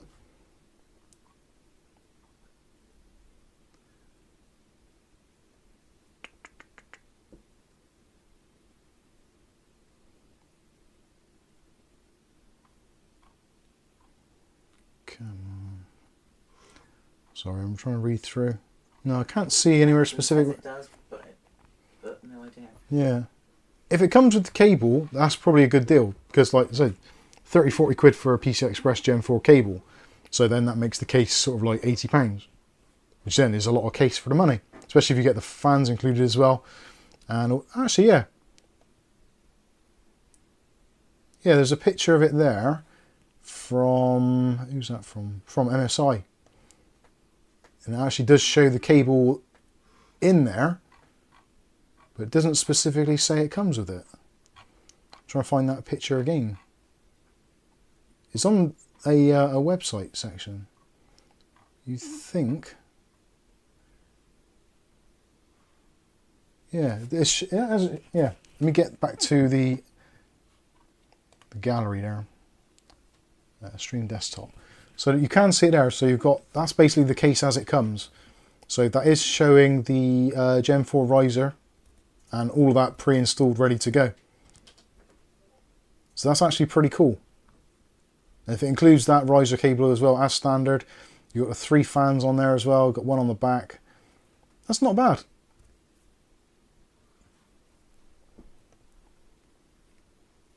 And yeah, got a reasonable I/O on there. Yeah, it's actually not a bad case. I quite like it. Not too sure about the geometric front panel, but I guess it would depend how much that stands out in real life. It doesn't look like it's got that much of an angle on it. So I think the picture's probably got the enhanced contrast to make it look like more than it is. If you're going to use the GPU support as well, that's kind of nice and that it's there and you can light it all up. So yeah, that's pretty good. I am moderately impressed. And yeah, for 120 quid with the PCI Express riser cable, that's kind of a bargain. Right, Kath's just pinged me on... Oh god, I've opened the OBS bot now. Don't want to do that. Discord, there we go. Let me look at some of these other questions that you guys have been asking. Dutch Jan says, sorry, I missed most of it, but what is the impression of the 207? I liked it. I'll be honest with you, I would like it. It's one of those things that there's going to be quirks to it. Because of that power supply and its placement, if you've got a decent power supply, modular power supply, I think you're going to have a lot of fun with it, and it's going to be a great case. Airflow's excellent. The included fans are great. The layout, I feel, is great. I'd never like using front-mounted radiators, so top-mounted radiator. Very open as well on the top. Loads of pass-throughs, lots of cable management. Hard to complain, really. The only thing I would complain, maybe, is the price. Maybe they could drop it from 75 down to, I don't know, 65, 60. That would be great. If you look at things like the Montec 913 Max Air, which has 3 140mm fans, yes, it's not the same sort of quality construction, much bigger case, not quite as flexible, but still very nice. For 60 quid, it shows it can be done. If they really want to, they can do it, but it's whether or not they will. So yeah, I think it's a nice case. I think it's misrepresented by being a micro ATX form factor when it clearly isn't. I honestly do not understand their marketing at times. Bizarre. Tom says you have to add the cat in the video description to get extra views. Yeah, it's probably not a bad idea. Tony Beckett says, what do you use as your NAS? I've got multiple NASs. We've got a couple of Synologies, got a Asus store as well. So kind of like a mixed bag, really. I am tempted to try and move away from off-the-shelf NASs to like a DIY homebrew type thing. But I do love the simplicity of the Synology, if I'm honest. And the kind of reliability and the security aspect. I know in terms of hardware, Synology is always playing catch up. But the software, the security, the updates, they do put a lot of research and development into the software. Yes, they do remove things, which is quite controversial at times, but I think overall they do a pretty good job. So Synology is my favoured NAS, really, I would say, especially for active backup for business, which I think is a fantastic tool. Domas topic: how much mothers have spent on AliExpress this week?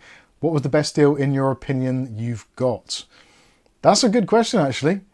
Have people been purchasing from AliExpress this week? And what was the best deal? There's some deals coming up. Obviously, Black Friday is rearing its head, and it seems that we've had like kind of Black November all the way through. Almost as soon as the Halloween stuff was put away, the sales stuff started. Although I think the sales really do like the, because you get the back to school sales, then you get the kind of Halloween sales, then it's like the firework night sales, which lead into Black Friday sales. So Black Friday now is like a kind of a month-long thing. Basically, it's just sales season, isn't it? All year round. But massively inflated prices. Yeah. Yeah, I know. Actually, today I was recording a video a little bit earlier for the 8600G APU, which I bought recently, which actually was cheaper on Amazon than it was on AliExpress, which I didn't expect. That was quite an interesting one. Looking at the prices, when I bought the 8600G last week, it was £149.99 on Amazon.co.uk from Amazon.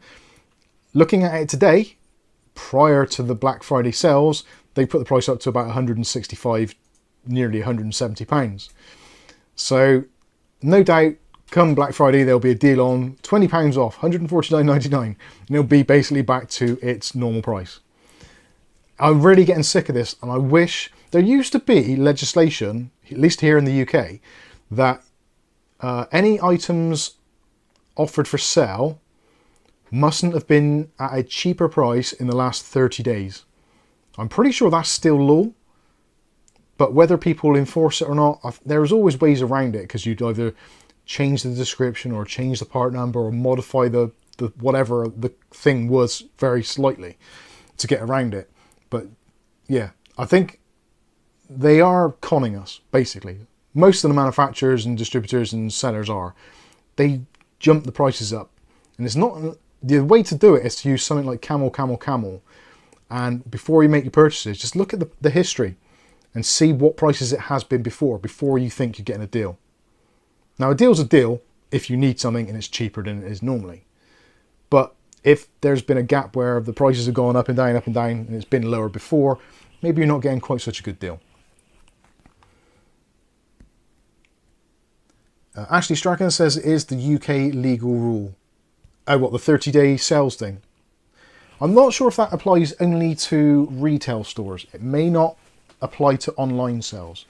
I might be wrong with that. I know it's retail law because I used to have to deal with it, but I'm not too sure if it is for like online, because online sales go through a completely different set of rules and regulations than retail, bricks and mortar, which is why a lot of companies have a separate company. So like, say for instance, who can I think of?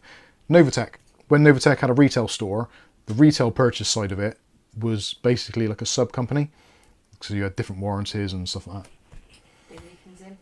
Hey, Dave Aiken, and everyone, please put something kind in the chat for Dave. His daughter's not been very well. They've been in hospital in and out all week. Hopefully you're home now. Maybe you're still in hospital. But our best wishes, lots of love and prayers, and hopefully little one gets better soon. And hopefully you get back to some form of normality quickly. Moving on to another question there. Ray Bob, what say you, Mike, regarding the 1080p video resolution GPU testing? Me, I get it, but for at least 50% of people, getting a 9800X3D for 480 quid is not well spent. Yes, sadly not home. Oh, sorry to hear that, mate. That is heartbreaking. Kath and I, when our little one was young, we spent many nights and days, or Kath more so. I wasn't allowed to back then. They used to kick my sorry ass out.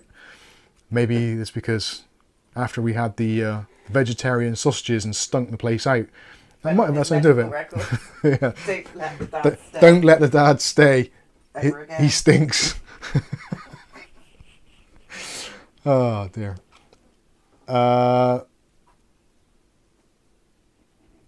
Anyway, yeah, sorry to hear that, Dave. That is awful. Yeah, I'm probably going to be slightly more like hardware unboxed, Gamers Nexus, kind of most of that clique of reviewers are all very much of the same opinion that game benchmark testing should always be done at 1080p because that puts the most load on the CPU for CPU testing. Now, I do understand where they're coming from, but I also think it is slightly misleading because unless you are a ultra competitive gamer, it's unlikely that if you're spending like serious money on a CPU, like 300 plus, chances are like there's going to be a small niche or like competitive gamers, probably maybe 5% of buyers. So for those people, it makes sense because they want to get all the frames they can. For probably 80 to 90%, like us, I think most of us arguably are going to be playing maybe 1080p, some still. I think a lot of us now tend to be on 1440p. Some people using ultra wide resolutions, and there's going to be definitely some of us that are using slightly higher or even 4K. Obviously, everyone's different. And when you start playing games at those higher resolutions, the ball game kind of completely changes. So it almost becomes irrelevant what CPU you've got to some extent. So I don't think CPU benchmarking is as important as they make out. To be honest with you, I would say if I watched a review and they just showed me what the Cinebench score was, I'd be like, okay, I've got a rough idea of what it's going to be like. When we're looking at processors at the moment where the difference between one generation to the next is maybe 5%, sometimes 10% if you're lucky, it's kind of it's pointless. if you sat down in front of a computer with a 4070 in it, for example, and you had one PC with a 5700X3D, one with a 7800X3D, and one with a 9800X3D, and you played games on all three systems at 1440p with high to medium settings, or maybe ultra settings, I guarantee you would not have a clue which game or which platform you're on. Unless you had the benchmarks running or a on-screen ticker showing you your FPS and 1% lows, there's no way on God's earth that you would notice the difference between them. And that's been shown many times. Linus has done videos on it a couple of times now, where you literally sit in front of a PC, play the game, unless you've got the benchmarks running, you have no idea pretty much what the FPS is or the difference between PCs. It's just not a thing. So it's all about bragging rights, realistically. And again, the benchmarking, I think is... I get it, I understand that, especially those sorts of channels, that is what they do. They are benchmark channels or comparison channels. So that's their lifeblood. So it makes sense for them to do it. But I think for most normal, regular people, it makes absolutely no difference at all. And you'd probably be better off buying a 5700X3D, keeping your existing platform and put in the extra, what, 300 quid almost into buying a much better graphics card, which would then see you tangible differences in your gameplay, especially if you're doing 1440p, high ultra settings or whatever. I don't know. Let me know in the comments what your thoughts are on it. I personally, I don't care. I honestly don't care. When I see the benchmarks and a new processor comes out, unless it is like a night and day difference, and I'm talking like 30, 50% better, even then you're probably going to struggle to notice it in games. In some things like productivity tasks, if you're doing rendering, if you're doing compiling, that sort of stuff, yeah, of course you're going to notice it. Gaming, chances are you're not. Like, I quite often see it and they say, the difference on this one is like certain games, I think it's Rainbow Siege, and they're like, well, this gets 600 and whatever FPS, this gets 600 and a bit more FPS. So this is clearly the better processor. Like, if you're at 600 FPS, do you really care? You don't. You really don't. Anyway, let's see what you guys are saying. Hopefully some of you agree with me and I'm not on my own on this. Don't get me wrong though, I do enjoy watching the videos, or no, enjoy is the wrong word. I have interest in watching the videos just to kind of keep up to date and see what's going on. But realistically, over the last probably maybe 7 or 8 years, you can almost guarantee the next release cycle of CPUs will be 5 to 10% faster, or basically the same. And the same goes for GPUs. Unless you're looking at the very, very, very high end, performance based on a particular price class or a tier, like the 70 class for NVIDIA or the 800 class for AMD, they're kind of, yeah, you're going to see maybe 5 to 10% improvement if you're lucky. Maybe a bit more. But those will be outliers rather than being normal. Alexa says, I don't care about benchmarks. Either a CPU does what I need or it doesn't. It's very true. And the thing is as well, what a lot of these benchmarking videos and comparison sites don't take into consideration is all the other crapware you've got on your system. So if you've got a system with maybe a 5700X3D that doesn't run IQ, and then you've got a system with the 7800X3D which does run IQ, reality is the IQ is going to probably drag the CPU down enough to make them comparable anyway. So I know they do it on like a system and they refresh it and they uninstall it and they reinstall it every time, but it's not really reality. So I always find whenever I do an upgrade these days, it's disappointing. It's always disappointing. Like, I've gone through probably, there's a good 4 or 5 graphics cards I've gone through where I realistically couldn't tell the difference between them. So RX 6800, 4070, 7800X 3D, 4070 Super, and 4070 Ti Super.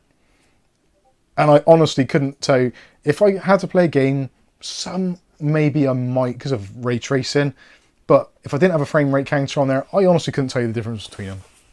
Apart from probably one of them heating up my house.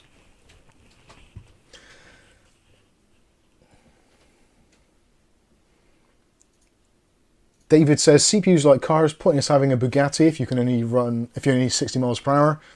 It's pretty much it. Like, if you have a specific need for a really fast CPU, then yeah, go for it. Or if your CPU, like Aletta says, isn't doing what you need it to do, then of course replace it. But chasing like FPS, like 10% FPS chasing is just pointless. It really is.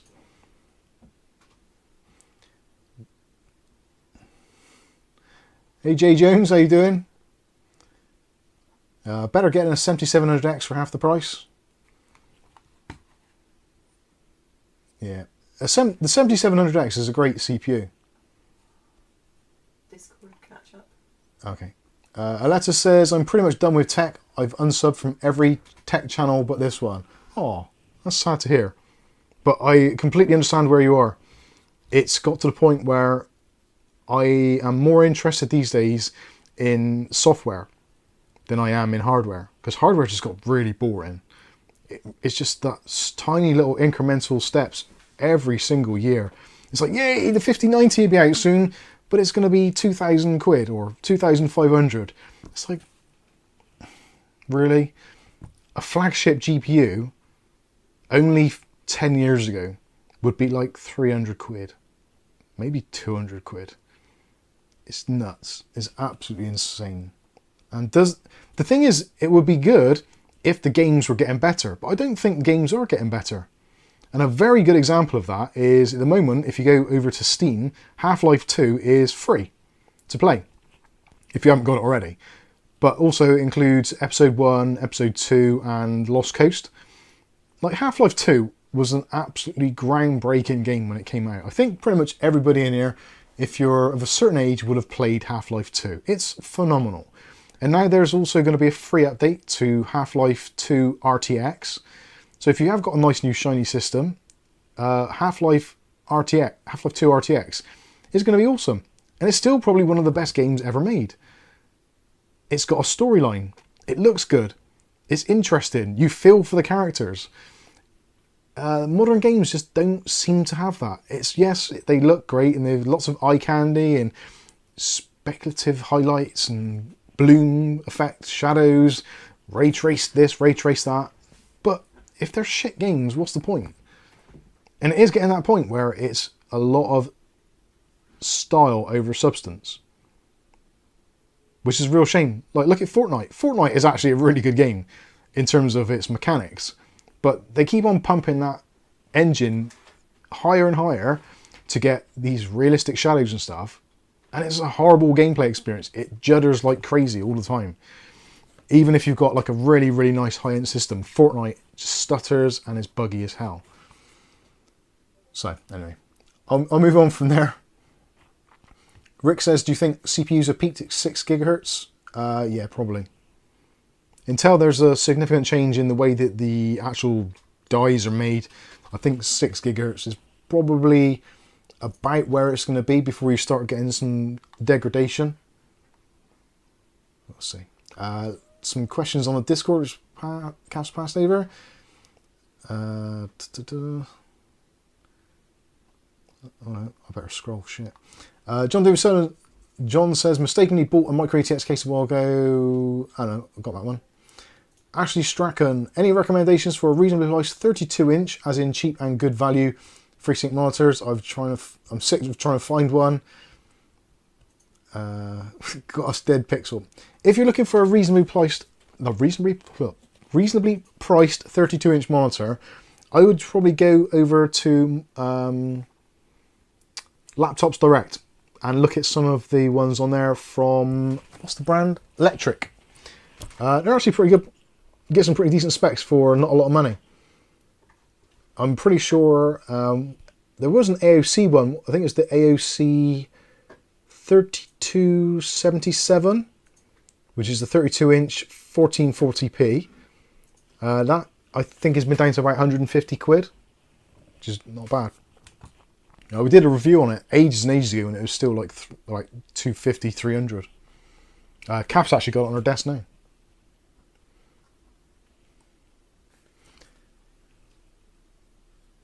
Kenny D says the Lianli Lian Case A3 would be a nice small micro ATX case that can fit large GPUs vertically. Oh yeah, of course, yeah, you got those sort of designs, like ITX ones can have vertical GPUs as well. Okay.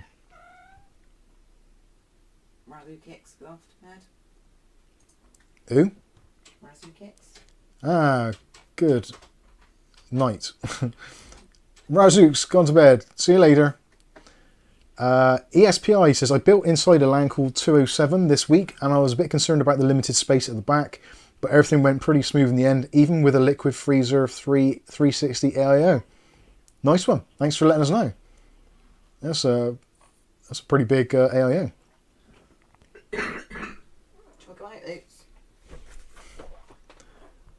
Ace Ramos, hi guys, my first time building a PC and I'm thinking about getting a combo of a 7600 non-X, MSI B650M Gaming Plus Wi-Fi 6E and RTX 4070 Super.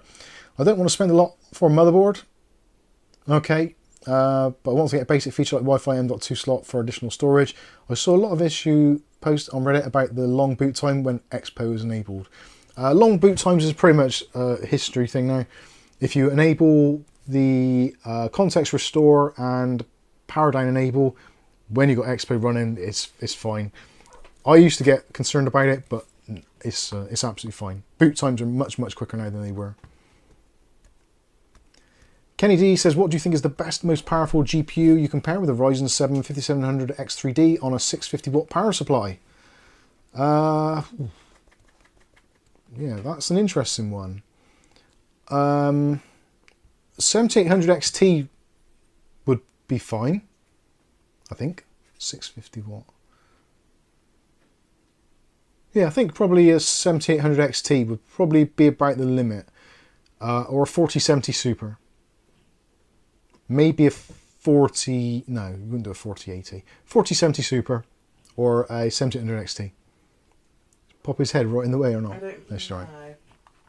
I'm not up to date enough. Greg Dodd, is the difference between AM4 and AM5 worth it? Now that is the age-old question, which is actually really hard to answer.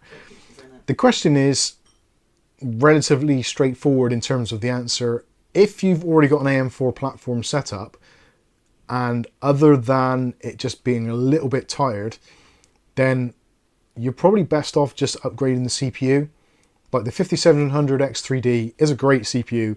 It's probably the last CPU you'll ever use on that platform, but it's great and it's relatively cheap, about £110 or so at AliExpress at the moment. If you are considering other alternatives, such as you want to spend a bit more money, investing in AM5 is probably the more sensible solution long term, because it's going to have obviously more longevity. But it depends what you're like, what games you like, what you're playing. Like the 5800 X3D and the 5700 X3D have really been game changers, literally, for the AM4 platform, because it's kept it pretty much in with the lower end AM5 processors for considerably less money and less financial outlay. So I don't know, it depends. It depends also how much you want to spend. If you don't mind chucking a load of money in because you're an enthusiast and you like building systems, then it's kind of nice to do an upgrade to a new platform because you know you're on the newer stuff. Whereas in the back of your mind, if you're someone who sort of rotates your parts quite often, buying into the older setup, it's gonna age a little bit more because it's basically not a dead, well, technically it's a dead platform. If they're not making CPUs for it, technically it's a dead platform. There's no CPUs planned. You might see the odd re-release of something which they found down the back of the basement and it's like, oh, those will be all right, chuck those out, put a GT badge on it, it'll be fine. But yeah, it's a difficult question to answer depending on so many variables.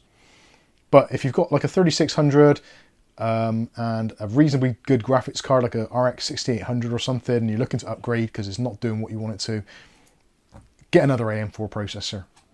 If you're already on a pretty high-end AM4 processor and you're kind of starting to run out of steam, you might want to think about a new platform, but you are going to it is going to cost you a lot more. Jay Jones, question I have: 6 IQ Link fans and hub. Is IQ software the best option? I think IQ Link fans, the IQ software is the only option. I don't think it'll work with anything else. You might get it to work with Signal RGB. I'm not entirely sure. I've not used any Link fans from IQ, from Corsair. So yeah, I'm probably not in the best position to answer that because I've not used any IQ Link fans. I would assume at the moment it is pretty much in the hands of Corsair and IQ. You can, of course, if you want to, you can install IQ, set up your fans and all that, and then uninstall it, and the settings will remain in place. At least I think they will. They generally tend to. But yeah, IQ is... I used to think IQ was okay, but I think it's actually worse than Armoury Crate now. By quite a bit. Hopefully that answers your question. David Underhill says it's hard to get any clock speed increases. More cores stroke cache will be the future. I think the architecture is one of the problems. Like, look at the new M4 Max. They're insane. And like 20 watts of power for a Mac Mini.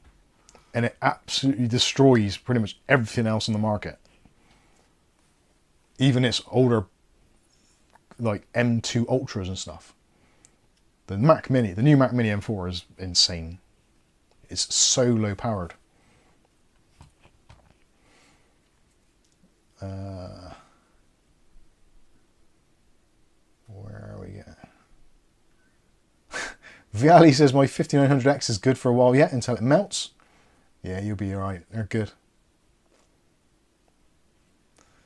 Lots of love in the chat for the 5900X. Good to see. Jay Jones says I want to get the Arctic Freezer 3 360 to replace my Corsair H150i. Seen good reviews of it.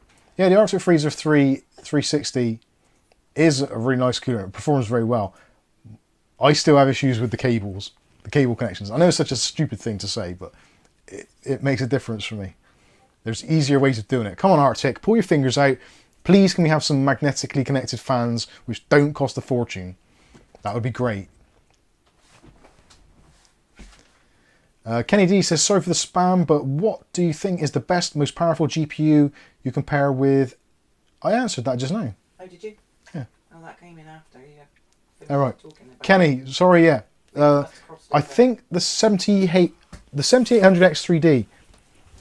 Sorry, the 7800 XT. Let me have a look, see what the power requirements are. I think that'll work with a 650.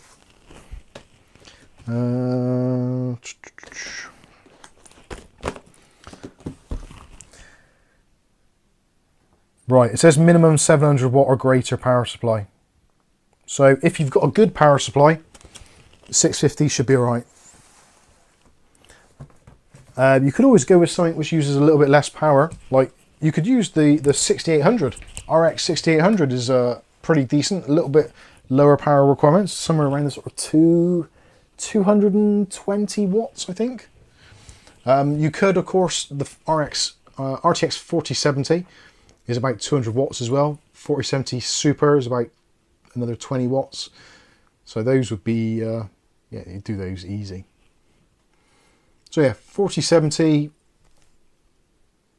RX 6800, 6800 XT, 7800 XT, the GREs possibly as well. Mark Gaines, how you doing, Mark Gaines? Says hello, Mike's Unboxing Reviews now too. How you doing, Mark? Good to see you. Where else do we get to?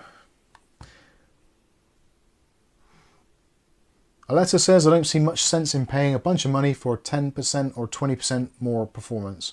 I agree.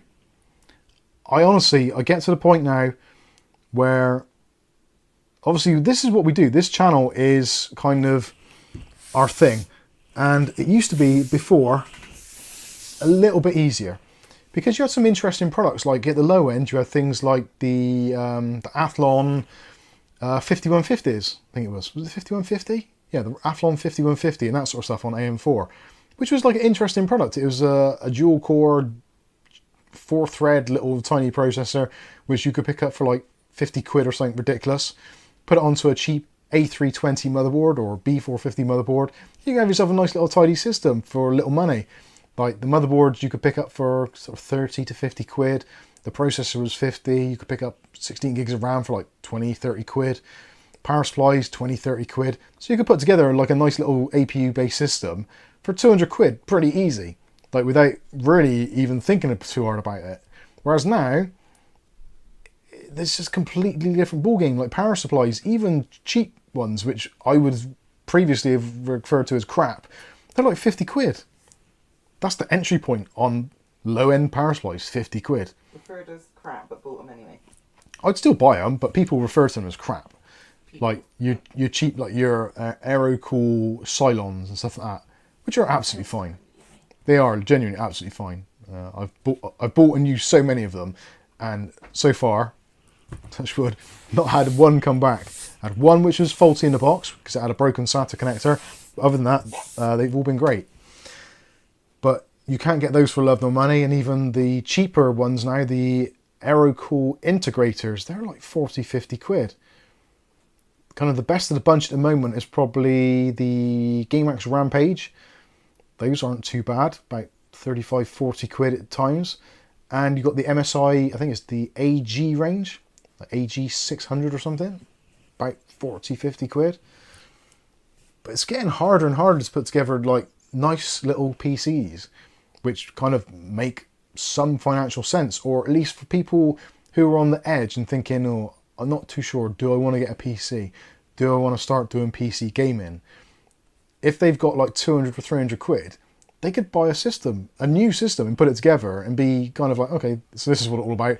Then get the bug, and then decide they want to upgrade everything and pretty much start over. But that entry point is basically gone. You've got maybe things like Steam Decks and the handheld consoles, but yeah, it's just a really rubbish position to be in. And for the kind of the incremental 10 to 15% improvement performance year on year on year, it just gets really tiring and kind of pointless. Now, I'm all for consumerism and keeping the economy going and buying stuff just because it's nice to buy stuff. But it does get to the point where even if you had like won the lottery and you've got £1 million and you're like, oh, I'm going to buy a PC. You could buy the very, very, very best of everything and then put it against something which someone's put together for maybe, I don't know, £1,000, 1,500 quid, £2,000 maybe. And you probably wouldn't notice the difference. It's that bad. Or even someone's PC from a couple of years ago. And it might not be that different. So yeah, it's pretty saddening. It really is.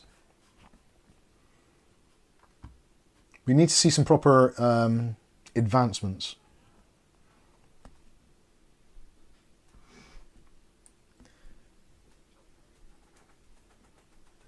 ESPI says the single cable made the AIOs run much noisier. Yeah, don't use the single fan on the ATX. Split them. So have your radiator fans connected to your CPU fan header and plug in the pump header into the pump AI or AIO header. Run your pump at 100% or thereabouts, and then you can run your fans so they ramp up and ramp down.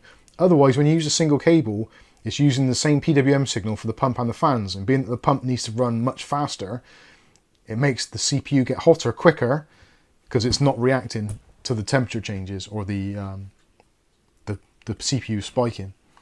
Then it just gets hotter. So yeah, don't do it. William Bodie says, where's Lucky Man and Ugly Bob? No idea. And Rasher. And Rasher, yeah, that's true. There's a lot of bugs and stuff going around at the moment, so you never know. You might be out for the count. Or there's lots of parties as well, like Halloween parties and firework parties and that sort of stuff. You never know. But yeah, it's been a bit quiet.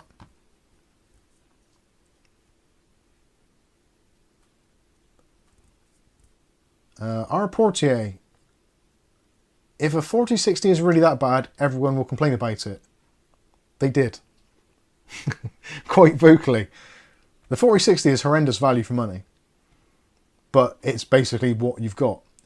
When the 4060 came out, the 3060 8GB was a little bit slower, sometimes a little bit quicker in some instances. The 3060 12GB blew it out of the water. And the 4060 is a bad card at a bad price.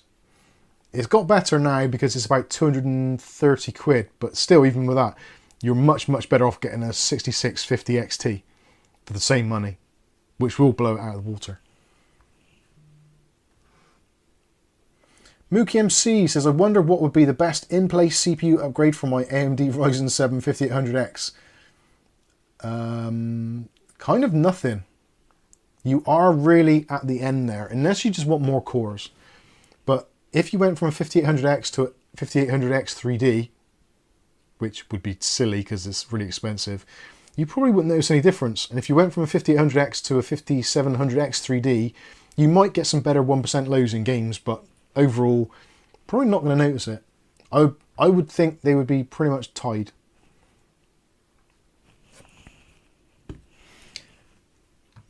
Viali says, don't use bad language as in Mac or crapple.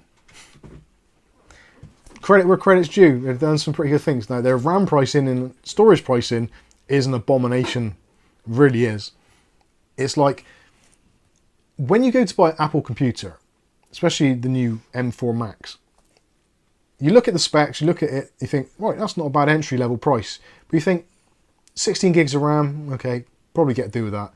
256 gig hard drive or 240 gig hard drive, that's not going to cut it for me. I want at least a terabyte.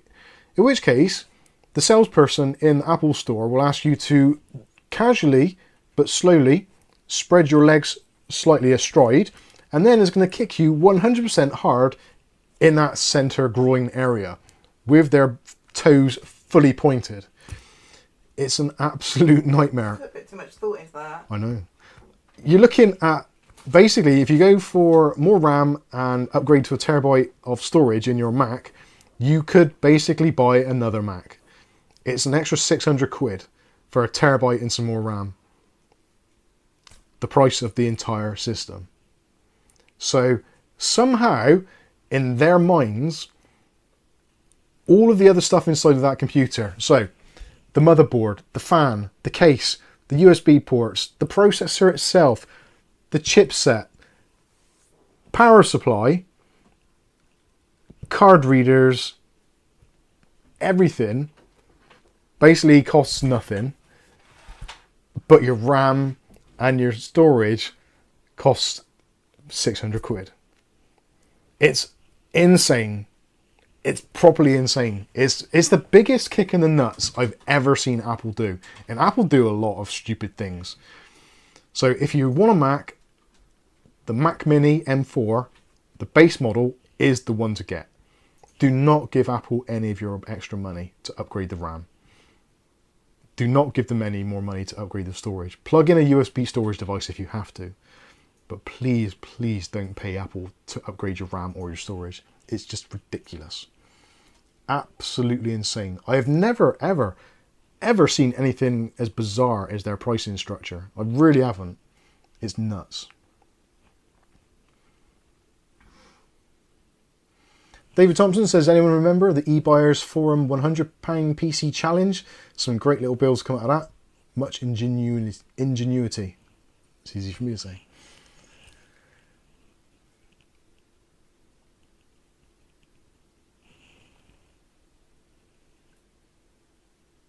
Just looking at a chat there.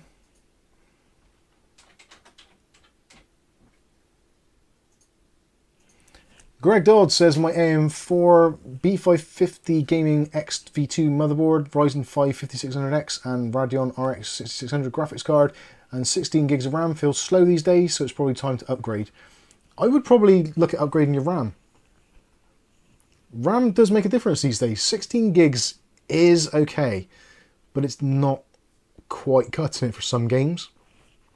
I quite often see in my system just go slightly over, which isn't enough to cause it concern or to say like, yes, you need 32 gigs of RAM, but it's a shame you can't just chuck in like an extra 4 gigs or an extra 8 gigs to make it up, just to push it over, because it seems that a lot of games now are just nudging it over that 16 gigs when you've got everything running. So you might find RAM is your problem there rather than your actual specs. That's a reasonable spec. Phil Stodd, how you doing, Phil? Says hello everyone, hope you're having a good day. Not too bad at all, thank you for asking. Hopefully you're doing well. Let's have a look. Have I missed anything? David Andrew says the 4060 in Australia is $120 more than an RX 6600, which is a better card. So yeah, that is 120 Aussie dollars is the equivalent of about 60 UK pounds. So that would be like the... Actually, yeah, it's not far off here. The RX 6600 is about 170, 180. And the 4060 is about 240. So yeah, not far off that actually.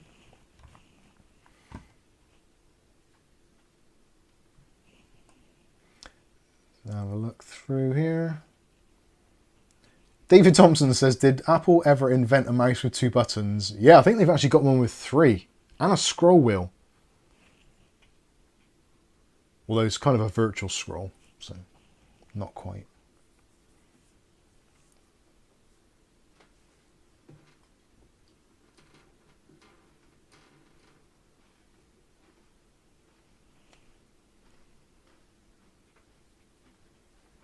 Aletta says, I haven't bought anything from Apple since the time I found out I couldn't replace the battery in my iPod myself. Screw their anti-DIY stance. Yeah. And look what happened. That started off a whole slew of manufacturers doing it. Basically, I don't think there is, maybe other than Nokia. Fair play to Nokia. They've kept to some of their roots.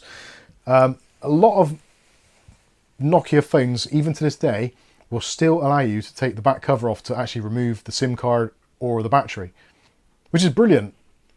Why don't more companies do that? I know it's like, well, they want it to be water sealed or waterproof or dust proof or whatever.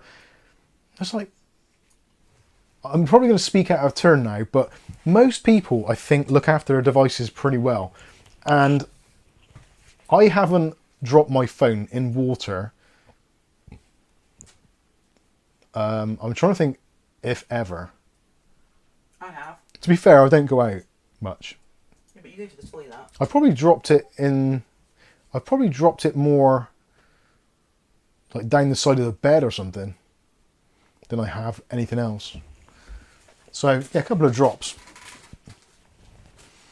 Jay James question, should I use my motherboard to control my fans, etc., or IQ?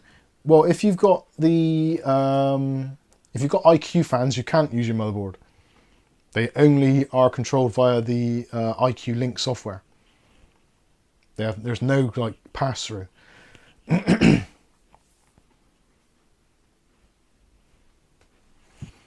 William Bodie says, question, so faster and more RAM and M.2 in a PC is the way up right now. Yeah, to be honest with you, if you've got an older PC, you're on 16 gigs of RAM and it's feeling a bit sluggish, check how much RAM is actually going into swap file. Because that's the thing, as soon as you run out of physical RAM, your PC starts having to use swap file, which is way, way, way slower than physical RAM. And you'll notice it as stutter or lagging in games. And if you're using if your game or your cache is on an old hard disk drive, you're going to be in a world of hurt. That's going to be horrendous. So yeah, definitely, if you can sell your RAM, like your 16 gigs of RAM, and buy another 32 gig kit, that is a really good upgrade these days. Certainly something I would consider doing, especially for modern games where they are starting to use a lot more of your RAM, both for graphics cards and also the system itself. Okay. Hello, Candy. There's Candy. Hello. Say hello to the people? No? Miserable.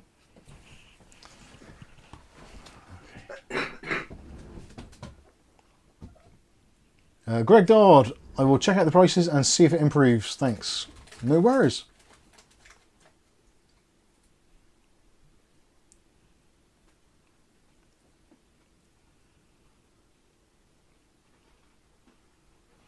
There we go, David Underhills, 5600X with a 6600 XT, B550 motherboard, but 32 gigs made all the difference over 16 gigs. I think this is the way forward. 32 gigs now, especially with Windows starting to be more of a resource hog. Sorry, I'm going to put my socks back on, it's getting a bit cold in here. That's the weirdest thing you've ever heard, isn't it, on a stream? I put my socks back on because it's getting cold. But it's... That noise... People usually take care of their cats. ...was the sound of an Intel processor flying onto the floor. Sorry, MSI. Most people I know take care of their... Most people I know don't drop their phones in water, but they do drop their CPUs onto a laminate wooden floor. I dropped my phone in the toilet. That'd be me. Kath did drop her phone in the toilet. On deliberate. I didn't do it deliberate. You bloody did. I didn't. She hated the phone and didn't want it anymore. And, I didn't want it in the and first chucked place, it not down. anymore. She didn't even need to go to the toilet. She just went into the toilet, got her phone and went down the pan. Just because she didn't want to use the Nokia phone. How big was it? It's like your keyboard. It was a Lumia 640, I think it was, the big boy. And it was a monster. It made my bum look really small though in my back pocket. It did make her ass look small. I didn't chuck it down on purpose. Zero Defects has dropped mine down the toilet once. Viali says, I repair phones, only ones I don't touch are Apple. Apple phones are... years ago, I used to try and repair Apple phones, like new screens and stuff, but... You didn't take the back in things.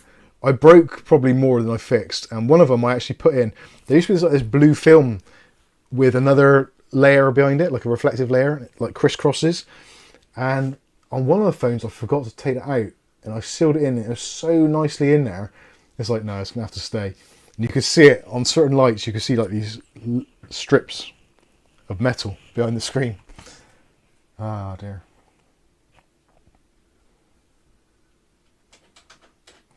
Alright, he says, I just watched a YouTube video, M4 Mac Mini teardown, upgradable storage. RAM is soldered on. Yeah, RAM is basically part of the CPU package now. And the process of swapping out the storage is fiddly and should not be tried by inexperienced builders. No. It's such a shame. Like, if the M4 Mac Mini had... I'm not even really RAM, but if it had the ability to use the M.2 slot and just plug in an M.2 drive, I think with Windows having its current issues with especially like things like recall and all that kind of stuff, I think the Mac Mini would be the device to make people make this change to Apple, the Apple OS X ecosystem. I would like to use a Mac. They're quite nice to use, to be fair, but the limitations of the RAM and storage are definitely kind of it's a big issue. Let's be fair. For the money they want for the upgrades is insane. If they had the Mac Mini M4 for like $599 starting price with 16 gigs of RAM, 256 gig storage, if they turn around and said that okay, the next one up is going to be 50 quid more for the 512, like, it's not a great price, but it's kind of like, well, okay, fair enough. Or maybe if they said 100 quid for a terabyte. Now we know 100 quid for a terabyte is taking the piss because it's like 40 quid drive, roughly. But they don't. It's like 200 quid, 300 quid, which is ridiculous.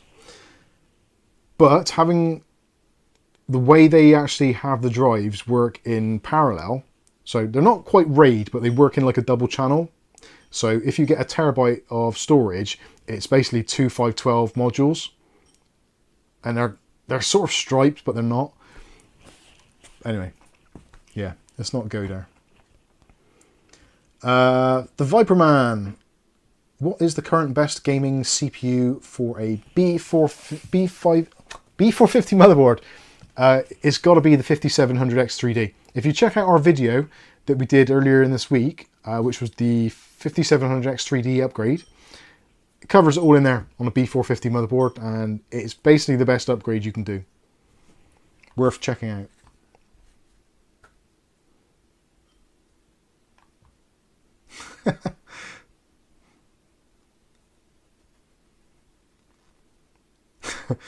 Alexa says, my girlfriend asked what would make her butt look smaller. I said, drive a box truck. Nice.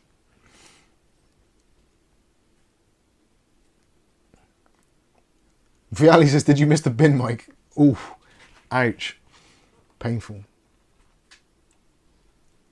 Phil Stard says, I found a good use of artificial intelligence, AI Granny. Is that the AI Granny from O2, which basically intercepts spam calls and has a long conversation with the scammers, pretending to be a granny?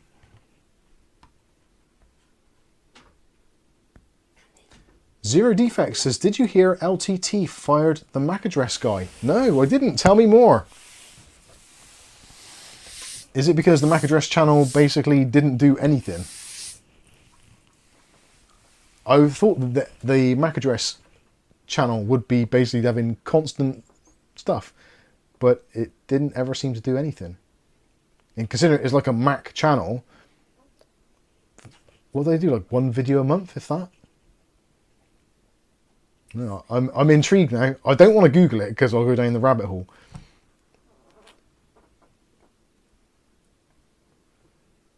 But yeah, MAC address channel, that's a real shame. But then I don't think the MAC address guy channel, the MAC address guy, I don't think, even though he was like, seemed to be quite knowledgeable, he didn't seem to be that personable. And that makes a big difference. Like, I'll watch some seriously shit videos if the person I'm watching is like, cool, or okay. Kath's looking at me as if to say, like, You watch some shit videos. I do watch some shit videos from people that aren't personable as well. Doing them is okay. Zero Defects says some other people were let go as well. It says taking a break. I can understand that because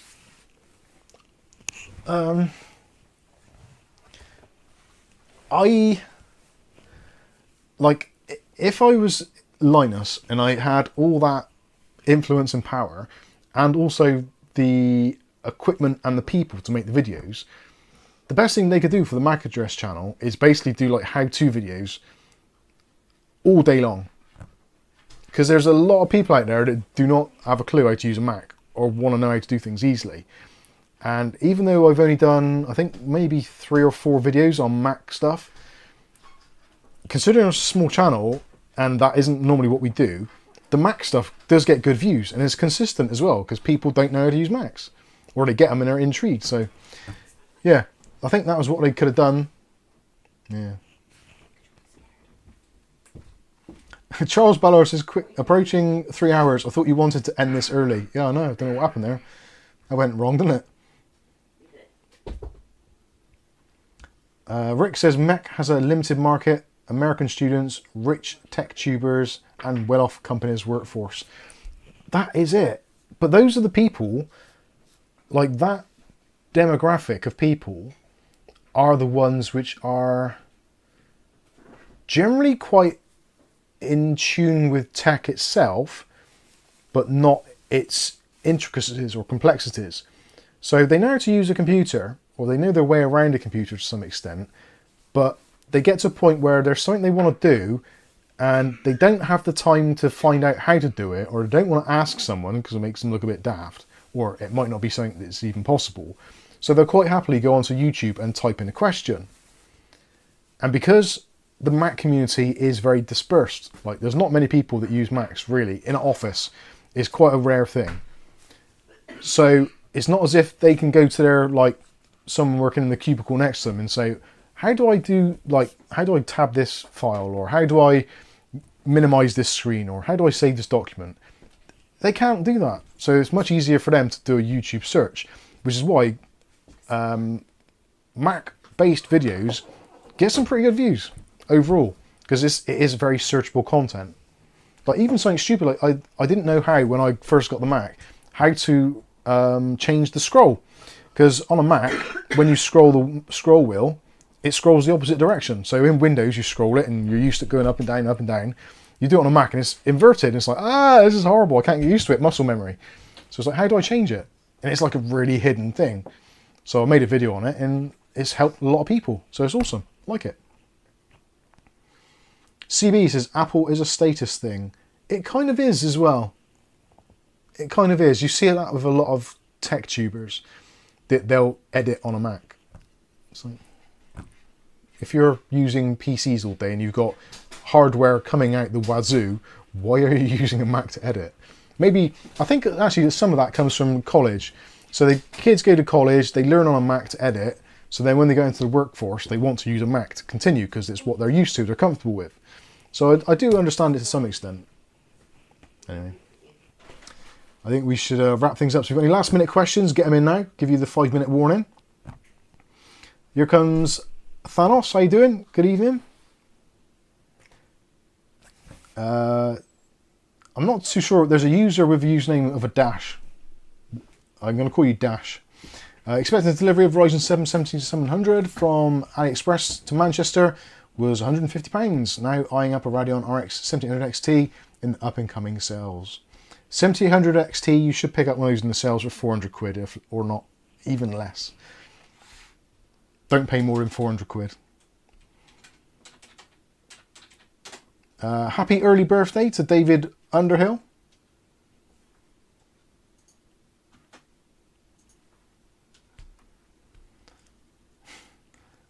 David Underhill's off. There you go. Jay Jones says I posted one. What did you post, Jay Jones? Just scroll back up and see if I can find it. If not, post it again.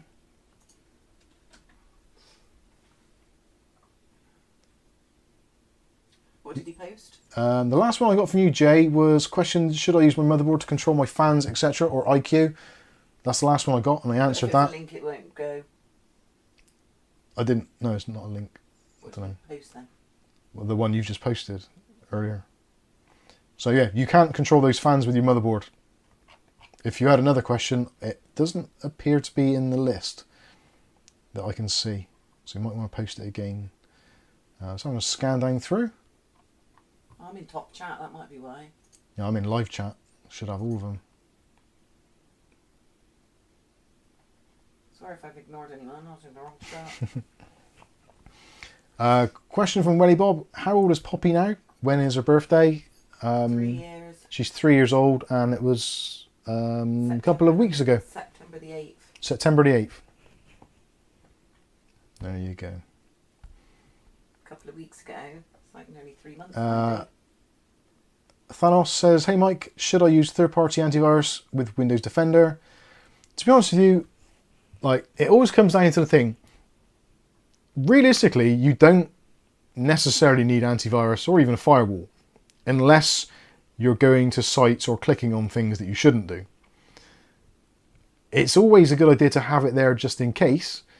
I personally rely on Windows built-in antivirus software and the built-in firewall, but I am very careful. I've set my Outlook so that it doesn't even show hyperlinks, so I can't click them, so I can't get any of those kind of zero-click things. I don't go to dodgy websites. I don't look for downloadable media files. I used to love watching like streaming on various different websites, which is technically illegal, I guess, depending where you're watching it and what it is. But yeah, those sites, I used to use those. I don't anymore. I don't even search for them. So it all comes down to what you actually look for and what you search.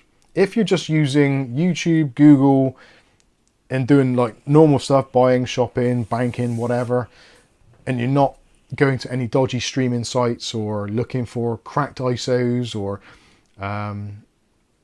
cracked executables for game cracks, that sort of stuff, realistically the chances of you getting a virus are pretty slim.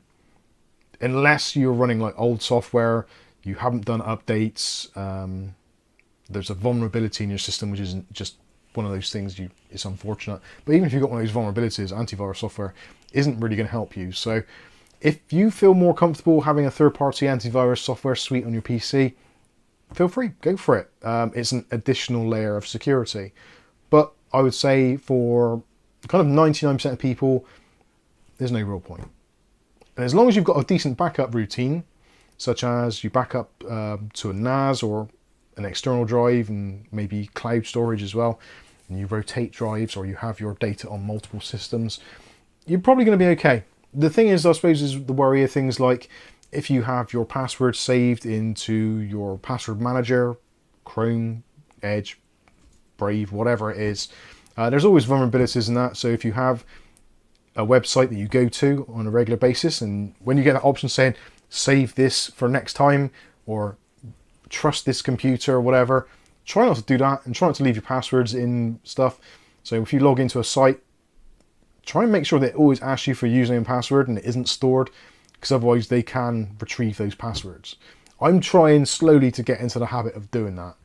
It's hard, but try and do it if you can. That's the most secure way of doing it. Most people these days get hacked by going to an email, clicking on a link which isn't legit, and it compromises their system. As long as you don't do that sort of thing, you're going to be pretty safe, or safer.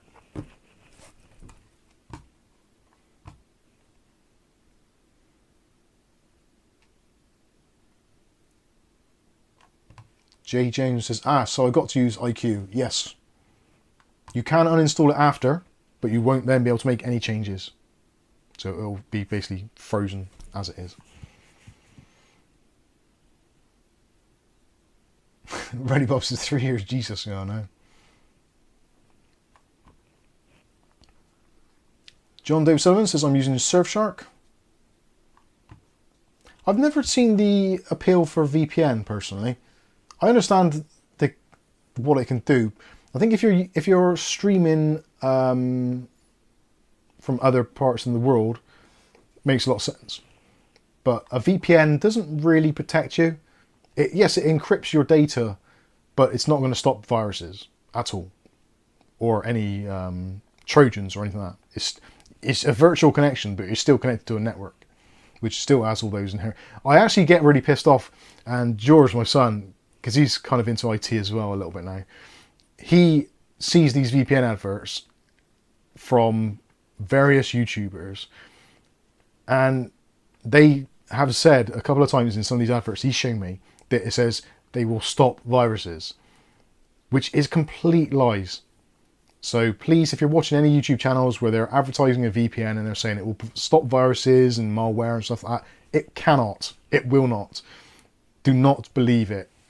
A VPN is basically a secure tunnel to another place. So it's for encrypting your traffic so people don't necessarily know who you are. If you still go to dodgy sites, you will get a virus, regardless of what VPN you use, or antivirus you use to some extent.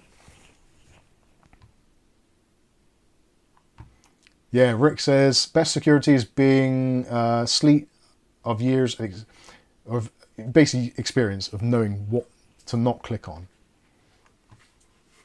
Smart. Yeah, being smart. Viali says, I use Norton because BT give it to free. Can't argue with that. Greg Dodder says, and don't let your kids use a PC. Yeah, that's a good point.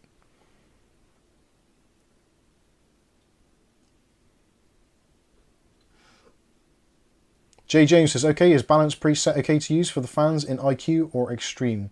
I would use, well, make sure you wire up your fans properly, first of all, for your AIO. Make sure you separate your pump and your CPU fans. That's really important, because if you still keep them on that one connection, it's going to sound rubbish and it's going to perform terribly. So don't do that. Split them first. Then you can use those settings. Again, that's why I don't like IQ, because it's like, you should really go in and manually configure your fans and your PWM signals. I don't think IQ is going to have much bearing on your AIO. I think that's going to be more down to software or set up in the BIOS. You're probably best off heading over to our Discord and we'll try and guide you through it. Maybe not tonight, but we will try and get you some help there. But for now, balance is probably okay. But I think if you're in IQ, that's only going to control the fans which are connected via iLink, or whatever it's called.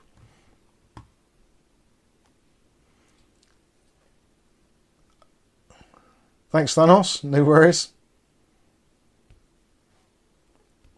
Brick says, yeah, if you're doing something nefarious, a VPN won't save you. This is true.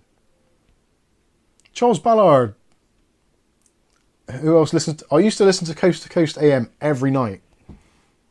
I didn't listen to it when it was the original host. I only listened to it when it was George Norrie. I'm guessing he's still there. George Snorri, yeah, because he used to help us get to sleep at night. Yeah, Coast AM used to be great. I used to love to listen to that. Then I went over to Darkness Radio. Grouchy. And Grouchy, yeah. What was? There was a host who used to do Coast to Coast and went off and did his own thing because he basically got told off for saying things. Got a really gravelly voice. Can't think of his name. Kerry Holzman's in house. Art Bell, that was it. Art Bell, thank you very much. Kerry says we listen to Coast every night. Love the ads. Oh god, yeah. I haven't listened to Coast in probably about 3-4 years, maybe longer. Are you joking? What? It was years and more than that. It was right about COVID time we stopped listening to it. I don't think it was. I think it was. Because I was listening to it more because it was on, because we didn't have to go to work or do anything. I'm sure it was around about that. I'm sure it was years. But I have to get David Wilcox time. Yeah. That was like 2012. Yeah, is David Wilcox still going on Coast to Coast? He's great. I have to look on my my subscription feed now and see who it is I was thinking of when it comes to the other person on Coast to Coast.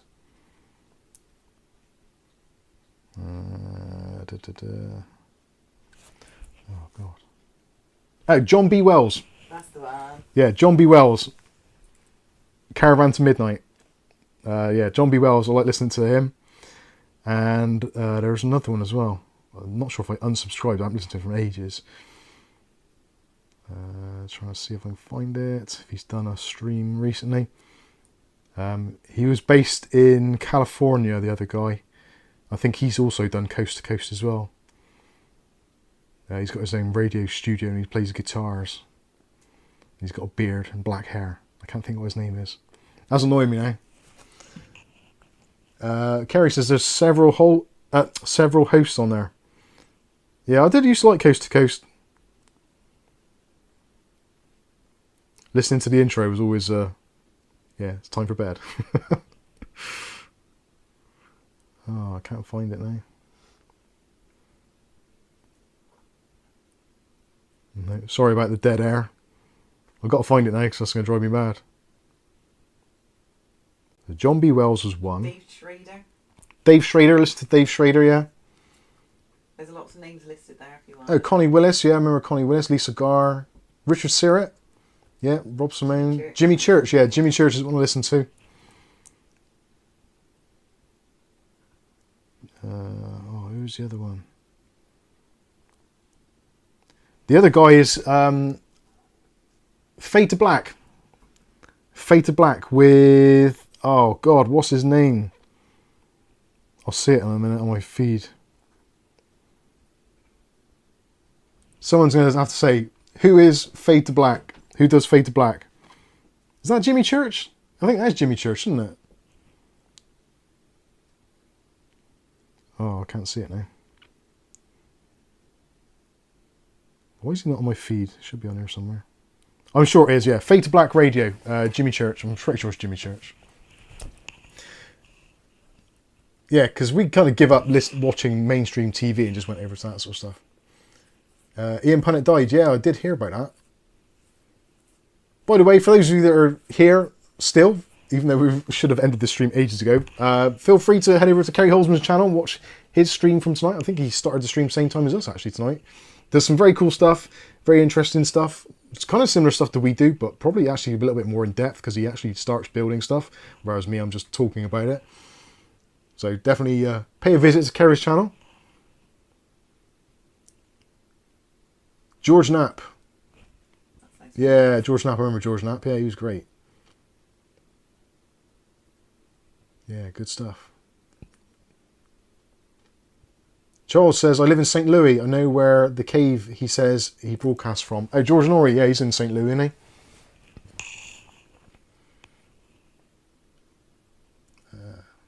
Yeah, interesting stuff. It's funny, isn't it, how a lot of us are into sort of very similar things.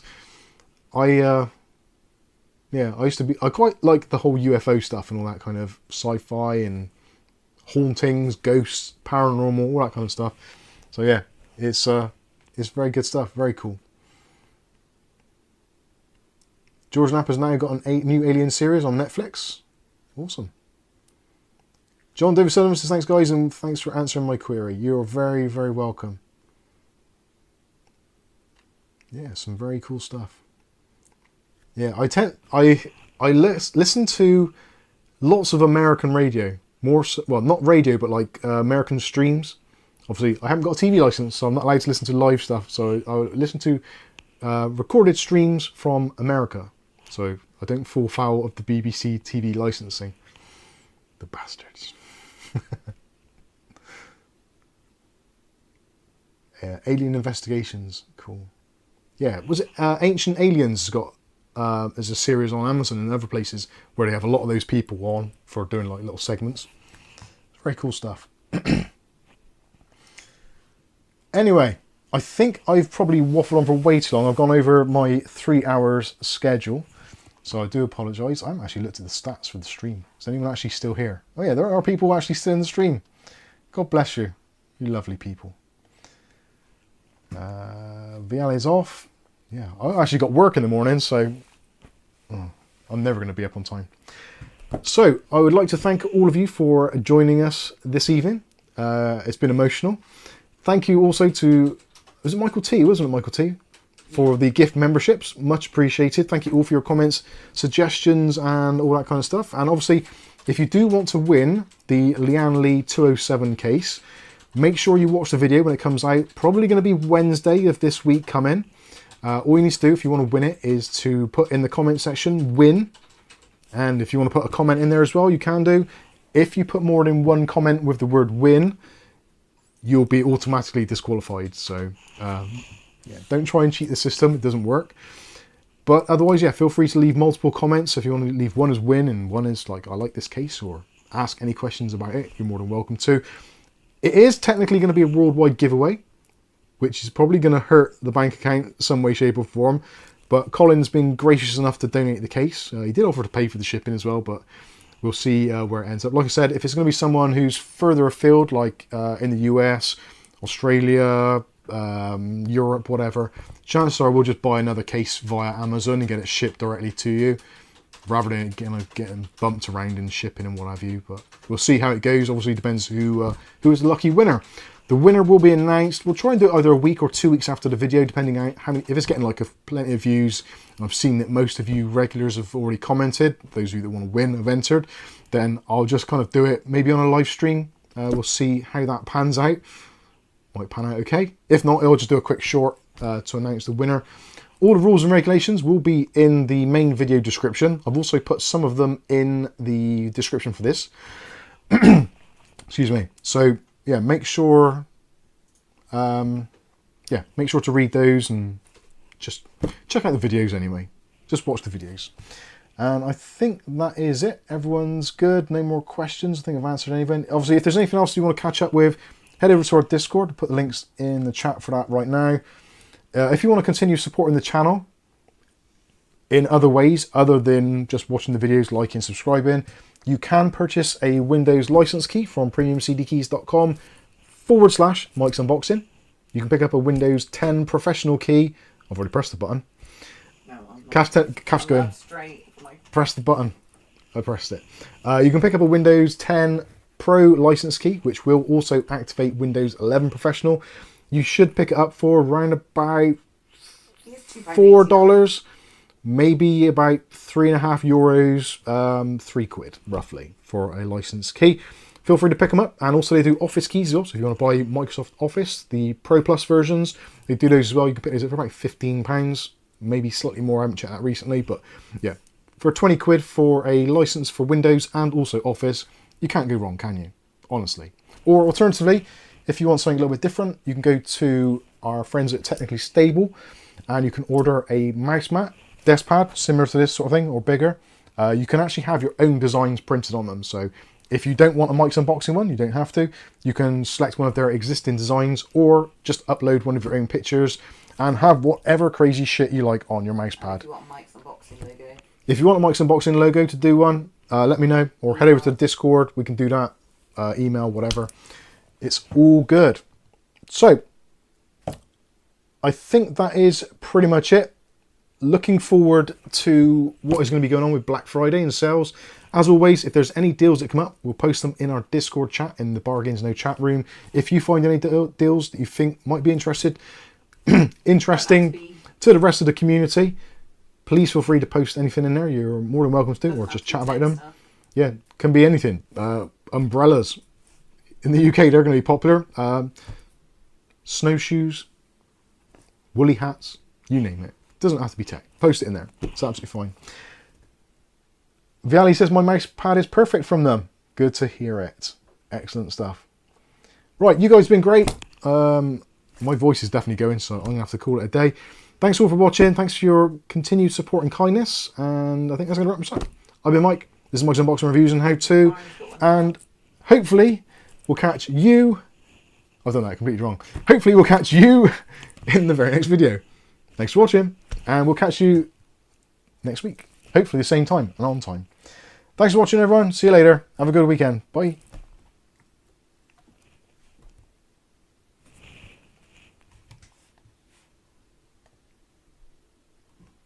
That didn't work.